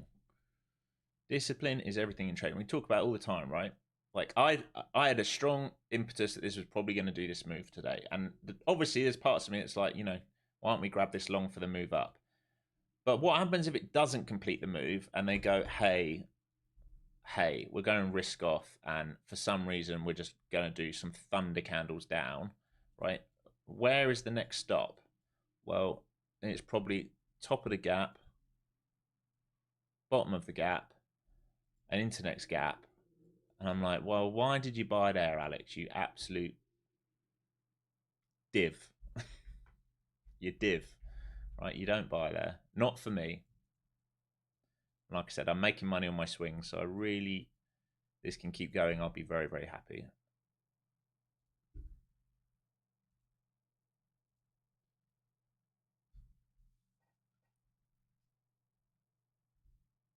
Nice to see PayPal catch a bid. Now up 10% on that. That is nice to see.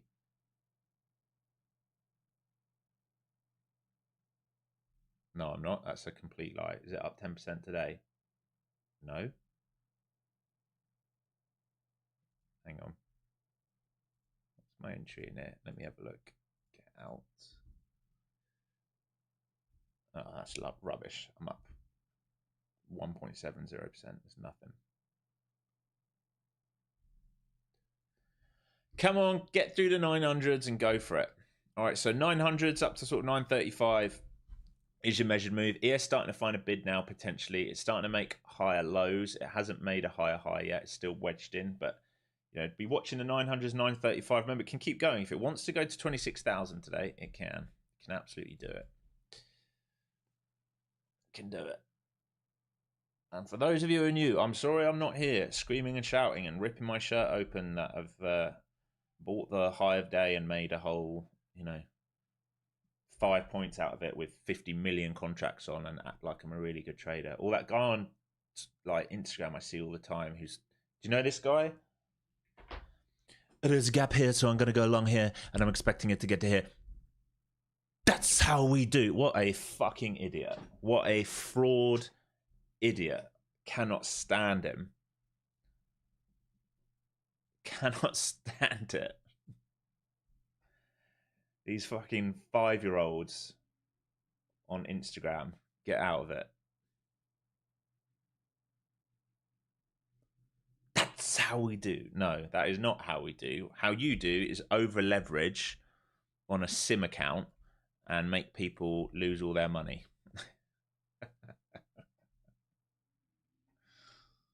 Market is not testing these levels; it's testing real traders' discipline. Yeah, well, I think you're probably right. You might well be right. You might well be right. I feel sweet. I'm not in a hurry here. Well, Sean actually doesn't do that. In fairness, Sean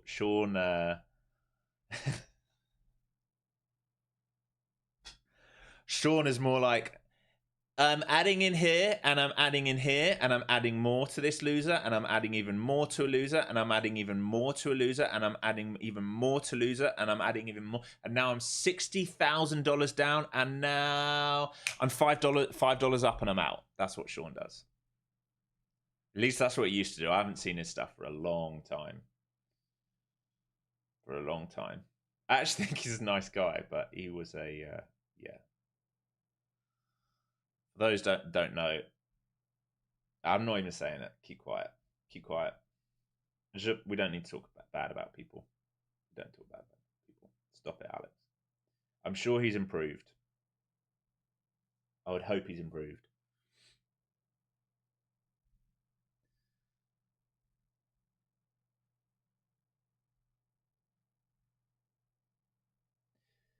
Yeah, well, VIX is just at previous day low. Who is it that said that? Peter, VIX is just at an old PDL. That's all it's at. It's at an old PDL at 16s, big level. So it's that flush down it had Friday. It's at that level right now.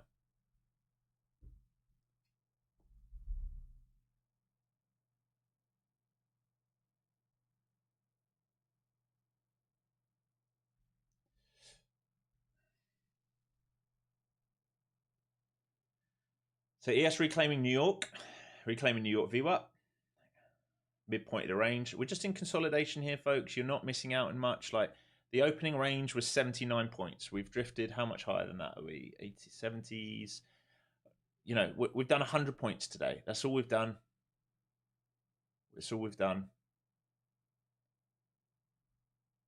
Building out more volume here. They're getting tricky because they're, like I said, they're just going to keep rotating level to level and gut checking it. And there isn't actually a lot to play with here.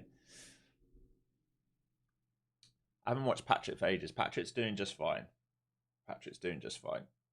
He knows what he trades. He trades his style. It works for him. He's just fine.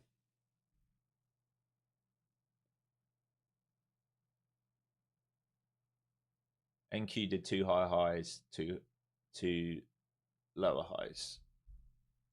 Huh? Or did you say another one? Oh, I just missed that. ES did 2 lower highs. Yes. Well, ES is also doing higher lows. It's still stuck in a range. But it's trying to reclaim that sort of balance if we go to ES. All right, it's trying to reclaim above here. All right, so if you think about today, pivots. Right, condensing. All right, but I'd say if it holds above this, the squeeze is possible for ES. Oh, squeeze is possible for ES.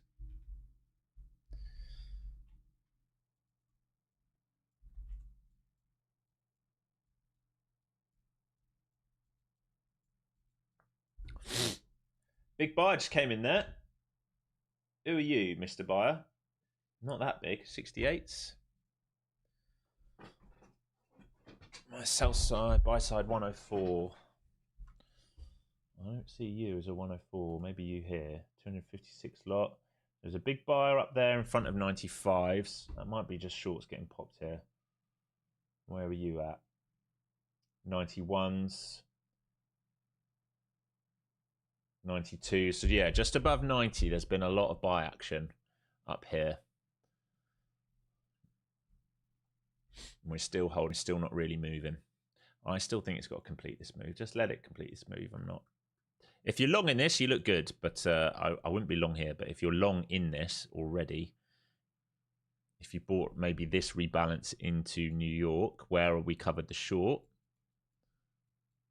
then you look okay with this drift high. So if you're long from here, here is very risky today, but it's possible.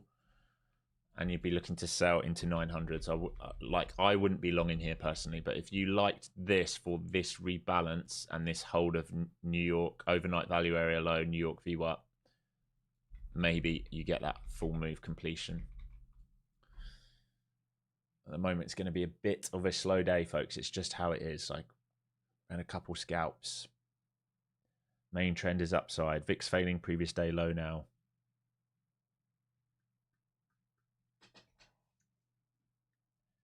There's that pullback into current value area high and initial balance again. We still have not completed that 900 move. That's somewhat annoying that it's not completing that 900 move. Makes me not trust it. But let's see.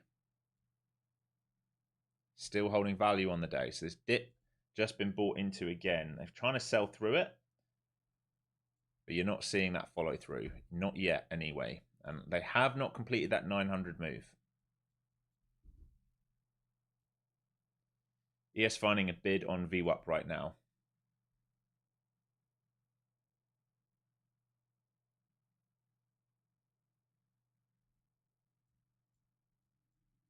Remember, this is where we just broke out from. So there's the two leg, there's the pull back into the same spot. This is like a key level here. Think about the structure. This is the key level if they want to complete that rotation. If they fail this, they come back down to this again. But it's just a lack of edge, I would say, in this market. For me, that's how I feel anyway. I feel like there's a lack of edge in the market at the moment. I wouldn't want to be a buyer here, and there's no big sentiment shift for a sell.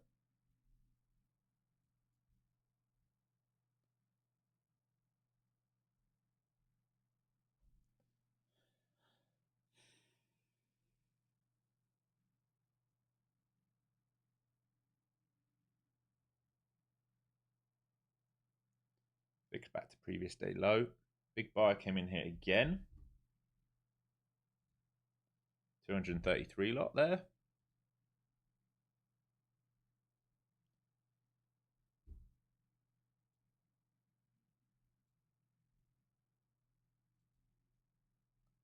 Blue Monday. What's a Blue Monday? Or instead of Black Monday?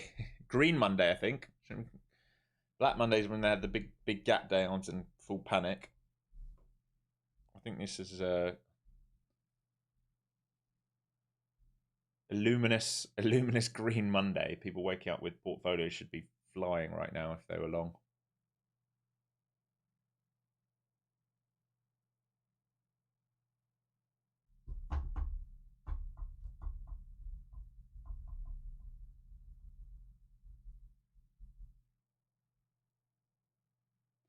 Here we go. Reapproach of 9s like we talked about. So still soaking off this. All right, this is the pivot. They're holding this. I'm going to get rid of this because it's not really offering much. They keep going under over. And I still think they want to get into here. And if ES turns on the booster, I mean, it's possible. You can't rule out 26,000. You just can't.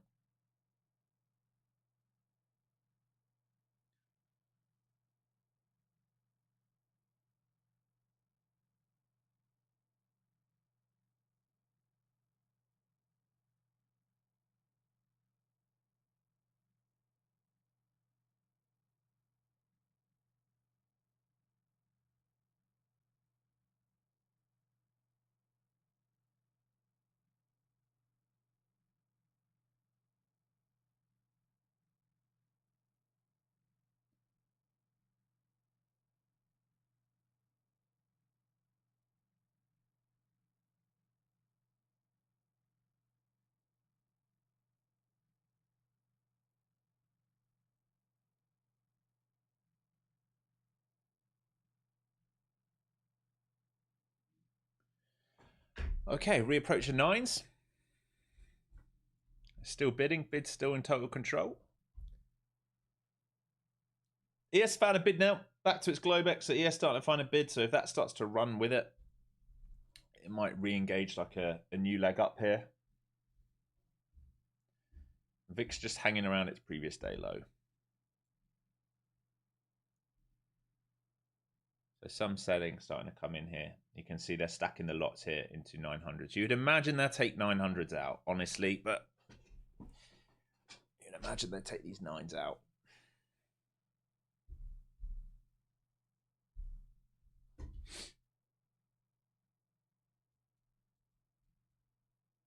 Once they get through here, Maybe if you see an exhaustive move here, maybe there's like a counter trend trade. But again, technically, we are now above initial balance. Until that fails, we are in a trend day higher. And you cannot rule out this move here for 26,000. It's only 100 points higher. It really is not that much higher now. Be insane, but it's very, very possible if they keep turning this buy algo on. If shorts keep guessing the tops, we're going to keep going higher. It's as simple as that. Remember, we might be pricing in a rate cut on Wednesday. We might be pricing in mammoth earnings from the Mag 7, which are coming mainly Wednesday, Thursday. I've got to remind myself when is most of the Mag. So yeah, Meta, Microsoft, Google all after the close on Wednesday. Amazon and Apple after the close on Thursday. Also Coinbase after the close on Thursday. Today and tomorrow mainly banks. Tomorrow morning SoFi, that would be somewhat interesting. What else? Etsy, I was long in that. I've already closed that position out. And a few retail names. Carvana, Wednesday. Yeah, a few retail names, Roblox, stuff like that. So we'll see. But a big week for earnings. Big week. So we're probably pricing it in early. What is the grey box on my chart? This is the measured move. This is where my expectation of today goes to. I drew it out earlier to show you. All right, so 900 measured move all the way. I think it was 35. I'm gonna have to do this again. My brain is like not engaging in gear, but let's just double check this measured move again.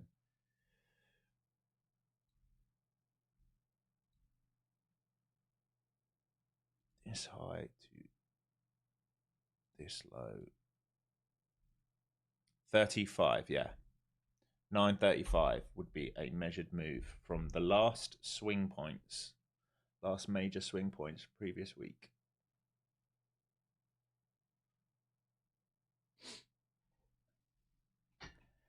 So seller here, 138 lot in front of 900. He's trying to get filled and then squeeze through that maybe for the measured move. And if they keep going, 6,000s, 26,000s.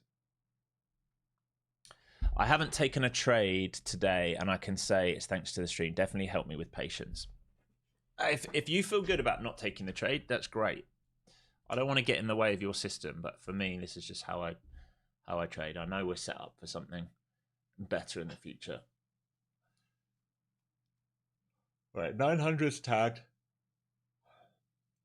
ES starting to get going through that pivot now. Like I said, ES looks like it wants to play a bit of catch up towards initial balance high.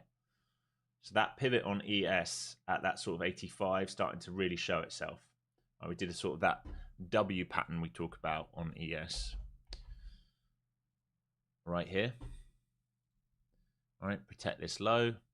There's your W, there's a pivot above, leaving sellers trapped here. And now squeeze through here, it should take it too high. So if they squeeze this guy here, all right, we should get to highs at that point. Right, you're starting to see some buyers come in at these highs now. So will they get themselves caught? Is delta volume. This is probably stops just getting run, to be honest. You would hope that breakout buyers are not stupid enough to just buy the 900s today when we are now almost 400 points higher than where we closed Friday. We are 1.52% up. Remember, we can easily do a 2% day. Easily do a 2% day if we're going risk on. What's the time? 30 more minutes here until lunch. And we are holding initial balance. We are in a trend higher day right now. But you are in TP levels. You should have, if you were long here today, by the way, you should be taking profit into these 900s. Then you're holding runners for 935 and 26,000 if it gets there. Scott saying that's a new level of discipline for me. Normally I would have just let this trade, would have just left the trade on. I don't care that I went in my favor, and that was right read. Not really feeling confident taking shorts today, and I didn't feel like taking long. Yeah, that's fine. That's kind of like me. There's the odd scalp short, but there's no structural shift. There's no big buyers trapped in the market yet. And I'm definitely not taking longs up here, so that's fine. You know, you would have had to really nail these longs at the bottom, and there was not enough of a bear trap down here for me to get long. You know I love bear traps to get long into. If we'd done some sort of bear trap at the lows, I'd be interested. I would be interested.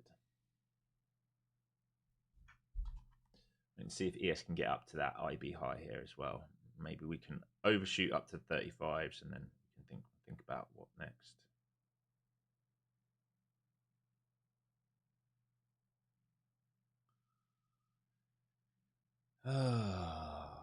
I am going to have to get off on time today, folks, and I will have to do that all week. It's very unlikely I'll be able to stay through lunch this week like I have a few days the last few weeks, because I'm home alone for the whole week, which means Luna will need walking, just as a heads up.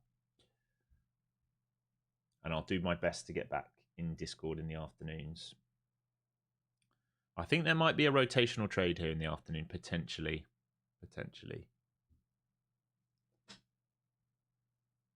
Mag, still going. Tesla having a day. Oh my gosh, 4.78% up now on Tesla. That thing is pumping. It's over those 450s that we've talked about. Where are we on a daily now? Oh my days, all-time highs do not look far away. It's built out that inverse right shoulder here. I would not be surprised to see Tesla make new all-time highs this year.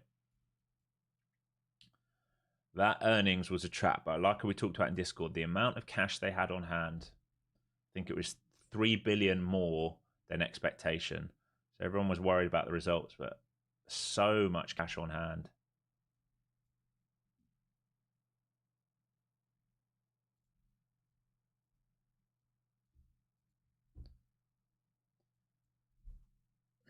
They're still bullish. Everything's still bullish. We're at those start of those key levels, but they are still bullish. Structural is still bullish. No buyers trapped in this market. No big excess high. No big blow off top yet. ES still got room to get up to that initial balance high. That's my dog. Give me a second here. Woken up.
All right, sorry team. Thanks for your patience.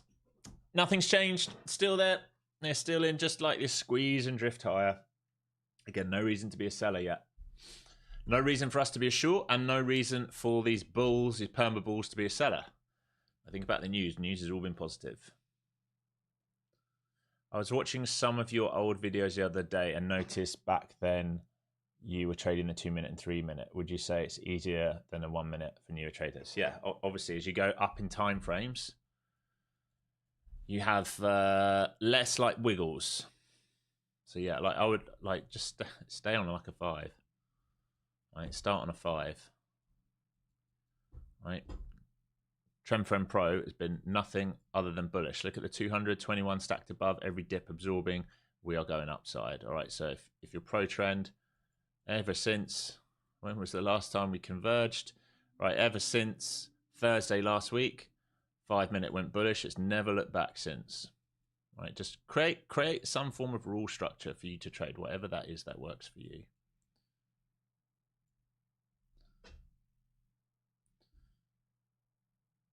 But yeah, as you go through the higher time frames, you will need bigger stops, but you will need less size because you should be looking for bigger moves on the pivots when you start out.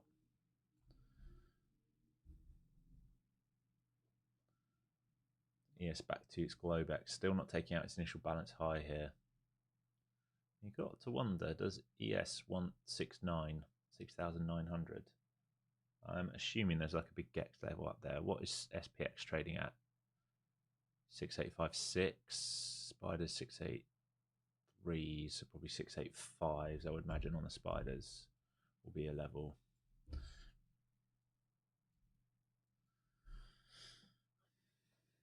Yeah, Aaron, I have Trend Pro on Ninja. It's like $100 or $50. I'm not sure if I've put it on the website. I don't think I've put it on the website yet. I will get that up. Have I noticed lately that the New York session has a lot of fake outs and the overnights are where the easy trades are? No, I don't think so at all. What fake outs have we had today? None. It's just been slow grind day. Like, what was easy about overnight? Just like because it's hindsight? Because we broke out and drifted higher? I mean,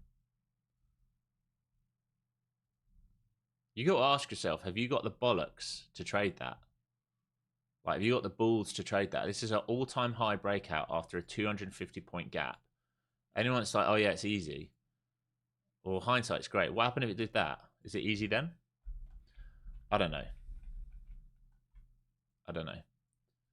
I just think, you know, after a big move overnight, we are going to go into a smaller move in the New York session because we need to, like, you know, calm down and consolidate a bit. That's all it is. I don't think it's anything else other than that. I don't think the New York session's been bad. I think we've just been in a drift zone. We're waiting for data. This week is all about data. This week we get data. And we've been in drift zone for weeks now because the government shut down. So we're not getting the normal data we would get that might yank and push and move the market around. I mean, even CPI, all right, 250-point gap up, is estimated. It was an estimated CPI. They might turn around later today and be like, hey, by the way, that CPI was bollocks. Here's the actual print. It was 5, not 3. Huge market crash. All right, so we don't know. Right, we don't know. But all the time there's no negative data, markets will drift higher. Don't try and short a grindy drift higher market. We talked about it on Friday on stream. I put it on Twitter. It's likely to just keep drifting higher until it gets some form of catalyst to say otherwise.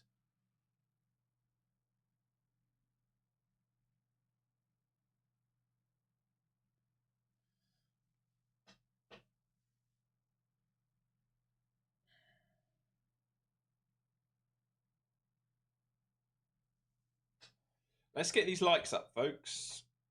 We are slow on the likes again today. Very, very slow on the likes. Let's get them up.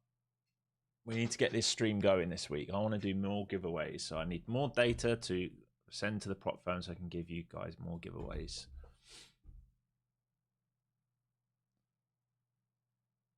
Check this.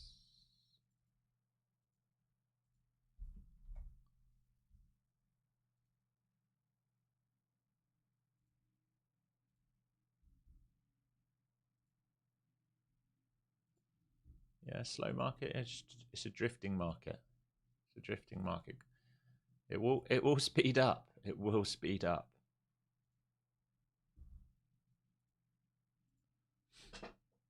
It will speed up. You know, we're 388 points higher right now, 1.5% higher. Most of that done on a gap. About 100 points of that done in New York. Most of that done on a gap. Right, just give the market a chance. It's only Monday, guys. Be patient. Be patient. Whole week ahead of you. Whole career ahead of you. You don't need to make all your money in one day. You don't need to make it on the first day of the week. We're just setting the tone for the market here. That's all we're doing. We're just setting the tone of the week. Right now we're in drift higher. Market's waiting for a lot of things, Raf. Like, the market's pricing in a good deal because of the news that came out over the weekend. But like I've talked about non-stop for weeks, we need data. Mag 7 this week, 5 of Mag 7 earnings. FOMC went on Wednesday. Guess what we're waiting for? FOMC Mag 7 earnings. That's it. Guess what we're pricing in early? FOMC Mag 7 earnings. Right? Expectations probably a quarter base point cut and probably some blowout earnings because earnings this year have been pretty good. And if we don't get that and there's a disappointment, then we can think about what next. All right, a bit of a volume spike here. 305 lot got caught there, so I reckon that's a short getting stopped out. 305 lot, buy side. Now remember, it can complete its move. The top of this grey box is the measured move based on those swing points on previous week pullback. Still seeing VIX under PDL.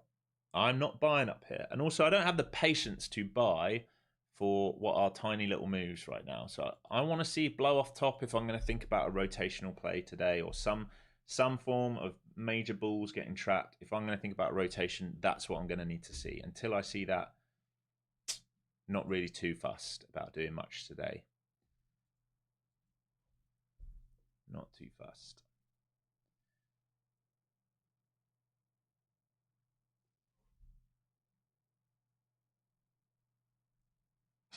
I should remind you, because they give us accounts to give away, Apex still on sale, right? 80% off, $85 activation fee. I think the 150K, 250K, 300K accounts are all priced the same. I think they're about 79 bucks. So worth checking that out if you haven't before. TPT is still 40% sale, no activation fee, code flow zone for them, code FCT for Apex. All the codes are underneath. All my favorite prop firms are underneath. When we get a blow off, how low do you think we go? Are you talking about a blow off on today, or are you talking about a blow off on like a daily and a weekly chart?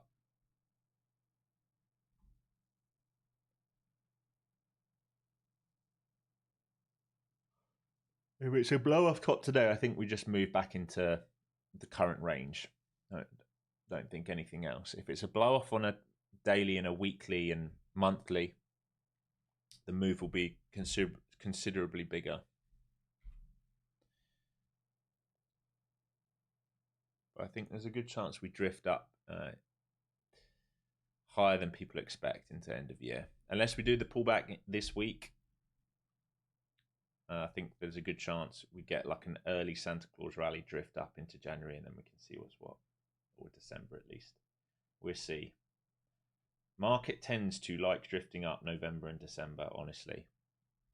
Post earnings, historically, like I talked about earlier, this year has been a year of like buckling the trend. But historically, September and October are the pullback legs. November, December is a drift higher into the Santa Claus rally, and then normally in January, Q1, we see a pullback. But we'll just have to see. We'll have to see.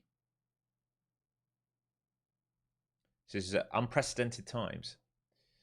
Unprecedented times. All right, ES approaching initial balance. So those of you who got long, you should be TP here for ES. And then I would try and hold, see if you can get, a bit more out of it. See if it wants to go to 6,900. Alex, did I watch the F1? I did. I was very upset for Lewis. Thought that was a little bit harsh. So, Leclerc can go off track and get ahead of him. They didn't even swap that around internally. Max can do it absolutely no problem and basically force people off the road. Oscar can go off track, but Lewis thought that penalisation was harsher. Thought that was tough. 10 seconds was tough. 5 maybe at tops.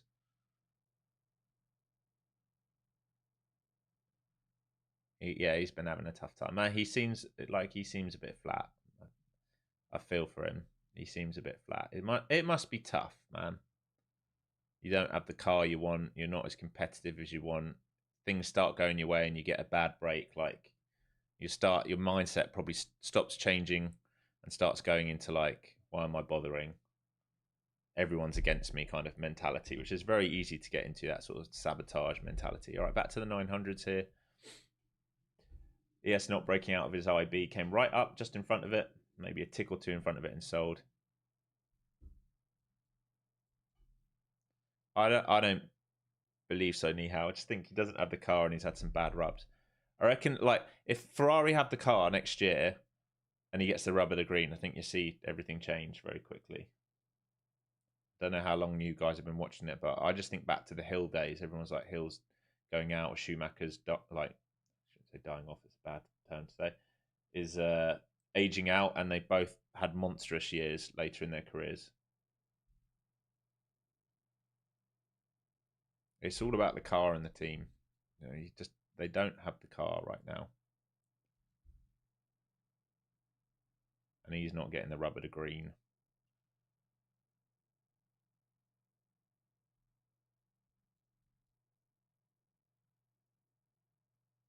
Leclerc got lucky though. Look at yesterday's race. Leclerc shouldn't have been in second after that first corner. Ferrari should have swapped them around. So if you understand that, that changes the whole dynamic of the race. Literally changes everything, because sitting in dirty air is a whole different ball game. You got to think Leclerc was in second. Lando was so far ahead of him. There was no dirty air. So I don't know how long you've been watching it. I've watched F1 my whole life. It is a different race. It changes the whole dynamic of the race. If Ferrari said, hey, you got to give that place back, Charles, you know, you went off track, and Lewis pulls ahead there, we're having a different conversation right now. We're having a whole different conversation right now. So that's the difference. Like, look at Piastri. He struggled in the dirty air. Prime example. Like, it's a totally different situation.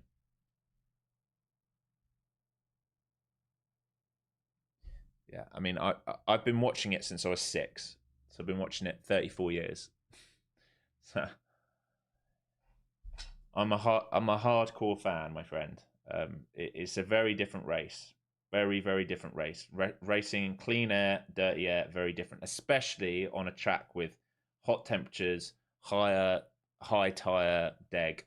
It's a very, very different race. You only have to look at the midpoint of the pack to see that. Like, if you look at like Russell, Piastri, who else was in that midpoint of the pack for a bit? I'm trying to think. The young guy from Mercedes was there for a bit. Lewis was there. Max was there for a little bit until he pulled clear.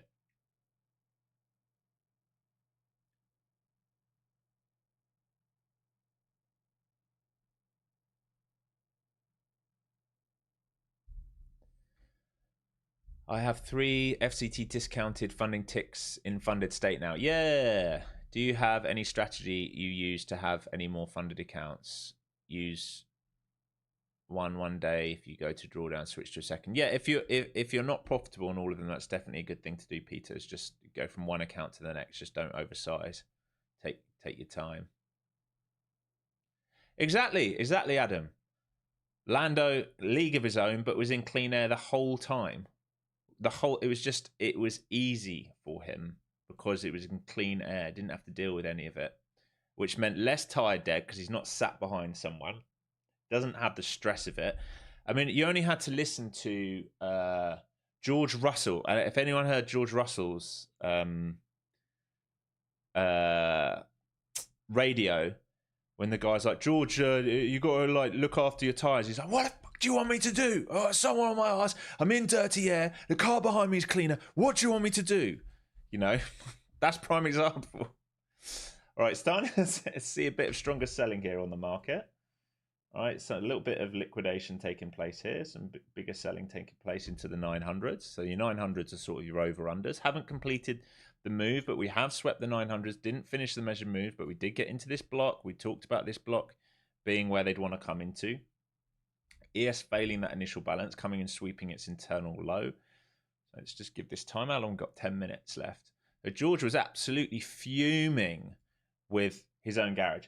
And also, why? Why was he fuming? Because they didn't put him in clean air. They put him back behind Antonelli when Antonelli was slower. By the time they swapped them, right, his tyres were fucked. They were ruined. And then he had to give the place back. It's all strategy, All right, this like racing is a game of chess. People don't understand. So much comes into it. It is an absolute game of chess and positioning. It's not just like I've got a faster car, I'm going to go faster. It's just not how it works. It is not how it works. You will burn your tires out too quick. And George did that. Once they let him go, his tires were already cooked. He had to battle for too long, and then that was it. Game over. Couldn't get going. If they'd let him go, 6 laps earlier, he would have probably podiumed. That's the difference.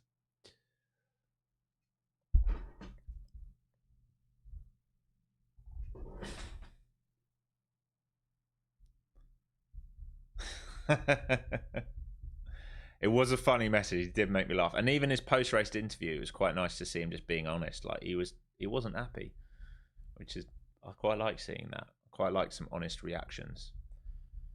Okay, so that's selling there. They came in and absorbed it. If you look at Bookmap above me right now, let's flick you over.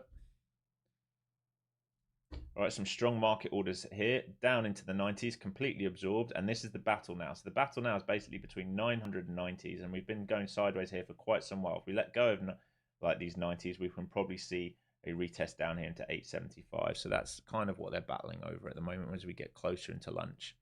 If they keep holding these 90s and 900s, they're going to try and get the measured move, but you're starting to see a little bit of sideways action here. If we get a build out of volume here, they might just do that little dip back down into this. You can see this low volume, it last got absorbed in here. All right, so the question is, do buyers get stuck at these highs? And if so, do they reprice to here? And if they let go of that into here, I'd say looks a bit thicker. All right, so if they fail this, here, here, here, if they reclaim this, complete the move, or dip and complete the move. Remember, pro trend is higher, it remains higher. We're in drift higher. What would I look for this afternoon if you want to play the reversal? I'd look for some form of excess to be left at a high. So, I mean, this isn't too bad, actually. It's decent. We zoom in here. It's decent volume on this candle which made the high, and most of it is buy side. So that's not too bad. So you'd be looking for something like that where we fail sort of these 97s, 900s. So even if it doesn't happen here, something like this where you leave excess, you come under, you fail, and you look for rotation. But you better be covering into and moving your stop with it, because at some point they might complete the rotation. You don't know. Until there's a bigger failure, every short is a scalp, because you are above initial balance, you are in trend higher territory. You are in drift higher territory.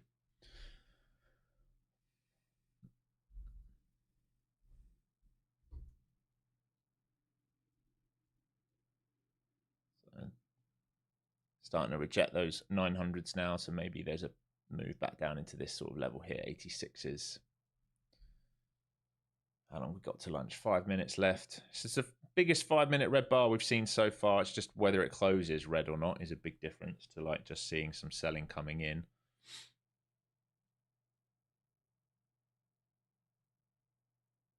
Up 400 today. Not going to press my luck. Thanks, Alex. Have a great day. Nice work, Chris. Great work, buddy. So you're back into sort of this volume here that we built out. These have become your over-unders. You're above initial balance. There is possible move back down to here if they really want to start letting go into lunch, but who bloody knows? Who bloody knows what their plan is right now? At the moment, they've been drift. It's very impressive from the buyers. There hasn't been much of a liquidation, and all we've just done now is come back to volume. And if they bid up this, then guess what? We go higher again. It's been the story all day.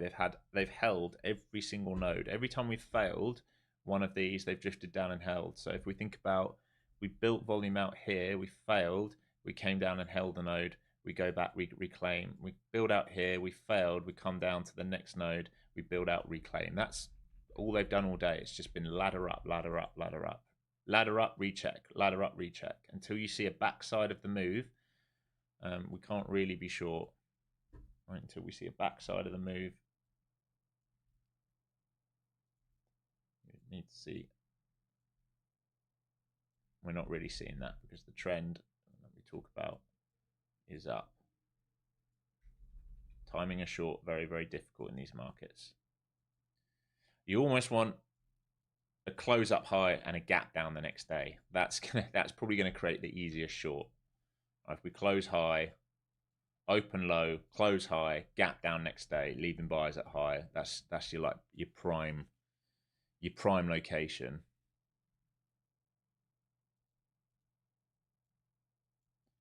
And we've only got a few more minutes until we get into lunch. ES still now holding Globex, trying to get back up to its IB. Remember, everything's trend higher right now. Everything's squeeze higher. The market's just squeeze. Any coffee left? Oh, I have.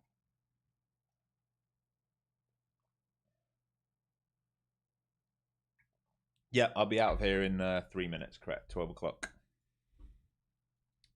Sometimes I stay longer, but today I've got to walk my dog, and it will be like that all week. It will be like that all week. There is a slight rejection here, but be very careful over lunch. But I would say we have just built out volume here. There's a little peak in here, which we just rejected on that last move in. So if they're going to come and test here and below, they're going to have to stay heavy through that. Any reclaim of that, new highs, I would imagine.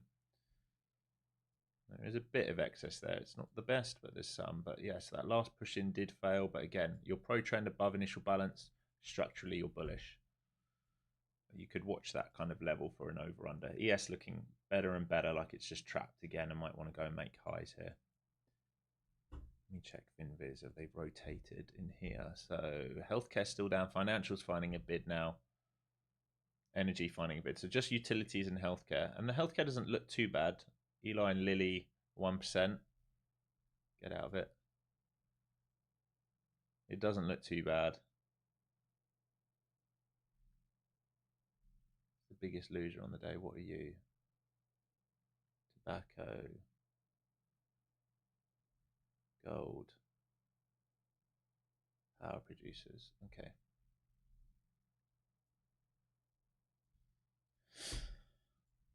All right, back into that little node. Like I said, every time we've done this so far, we've reclaimed and then made new highs. Every time we've done this move, we've reclaimed and made new highs. We are coming into lunch.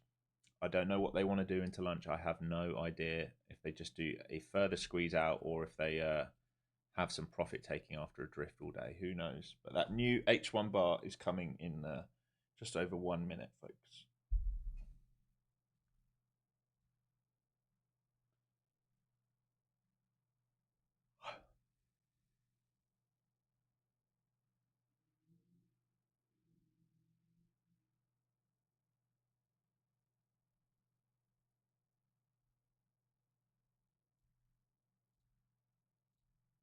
I'm seeing this rejection there for the first time. Do they break down under this value, though? That's the question. Do they hold value and look to rotate value up, or do they break down under value? 30 seconds left until lunch, folks. Let's just see. Still absorbing those 90s. Still buyer there. Passive buying, 90, 70, 60, 50. Passive buyers just sat there right now.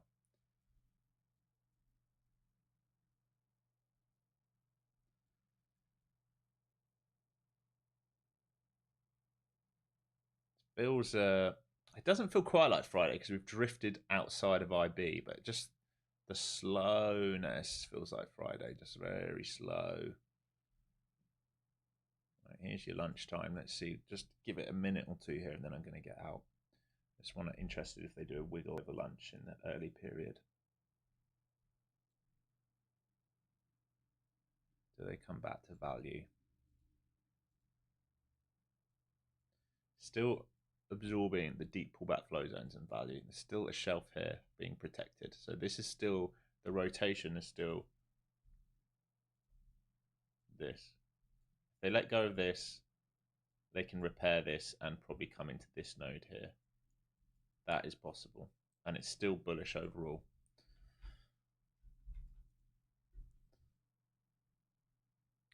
So London at time change and their market won't close for another. Yeah, London clocks changed over the weekend. It's always annoying this time of year when you see that. All right, so same thing that they did earlier then. All right, so they've found bids down here in front of this level, repaired a bit of thin structure, reclaim or attempting to reclaim this node. And if they do, they'll probably try and complete this move to 35s. So this is the battleground. Nothing else to do, folks. That seller above just lifted as well, by the way, at 9.10. Let's see if he's just moved up quickly. No. Right, so there is some selling on the book. You can see. I'll just move you over here so you can see it. All right, this guy just lifted at 9.10. You have got 100 lot at 26,000. All right, so if they do want to do the full extension today, which will be annoying because that's pretty much the move for the week gone. Gone, day one. We've done the move for the week. That's the kind of market we've been in. And they've just fed it a bunch of testosterone over the weekend, and we're doing some heavy lifting early. But there we go. Yeah, so that's what I'd watch. All right, folks, that's it from me. A couple of small scalps today, nothing else. Those in Discord, I'll try and get done early-ish with Luna so I can get back to you. And we just remain and drift higher. Nothing else to do here. If you're long and strong, if you manage to buy these dips down here, you look good. Do not get long up here. You're asking for pain. Just have good discipline. And it also, like we talked about, just because it's not a good long location, for me and how I trade, doesn't mean you get short. Okay, there's still no breakdown here under this. All right, until we see acceptance back into value, you're not going to see that rotation. And they might want to target here 35s and 6 all the way up here as possible. It looks like really far, but it's actually not. It's only 100 points. That wouldn't actually take a lot. And if we think about the IB extension, if they actually wanted to do an IB expansion today, all right, the 2618 would be it. So I'd watch 55s as well. So you can see I'd watch here for failures into the 161 and the measured move from the dailies. So we might well get stuck in this purple box. And I'd watch, if we do expand, failures into 55 and then 26,000. Right, those are your levels for this afternoon if we do expand. Oh, giveaway. Well, we're 7 short. We need 150 likes. We're 7 short, so we can roll it over till tomorrow. We know the score. We need 150 likes, otherwise we don't do giveaways. All right, folks, and back tomorrow morning. Everyone else, see you in Discord later. Don't go forcing your way against this, folks. Please, please, please, please, please, please, please. All right, don't be forcing your opinion on this market. Trade what's in front of you, not what you hope's going to happen, not what some person on Twitter or Instagram or something is telling you is going to happen. Ignore all the fear. There's going to be lots of fear mongering, and also the other side of it is going to be lots of people to tell you, buy now, we're going to squeeze 1 million points higher. Ignore everything, right? Go back to your basics. What is the market doing in front of you? Observe, create rules, trade what's in front of you. Some of you may think that I've missed out on the long trades today. That's not how I feel about it. I feel like I've just stuck to my process. I will judge myself each day by my process. My process says I don't get long outside of the daily Bollinger Bands. So I didn't get long. And it says if I take the short and counter trend, I scalp only and I cover. I did that. Process achieved, complete. Happy with it. It's all that matters. Right, yes, breaking out of IB here. I've got to go. I wish I could stay with you folks and trade a bit longer, but I can't. I've got to go and get my dog. So, big love, everyone. Thank you for joining. If you're new to the channel, make sure you go through the free education on the channel, all right? Because turning up here without it would probably make things a little bit harder for you. Peace and love. I'll see everyone tomorrow. Don't forget that Apex sale is still going. Worth grabbing some if you're interested, especially as they sponsor the stream. I have to say that. Catch you later.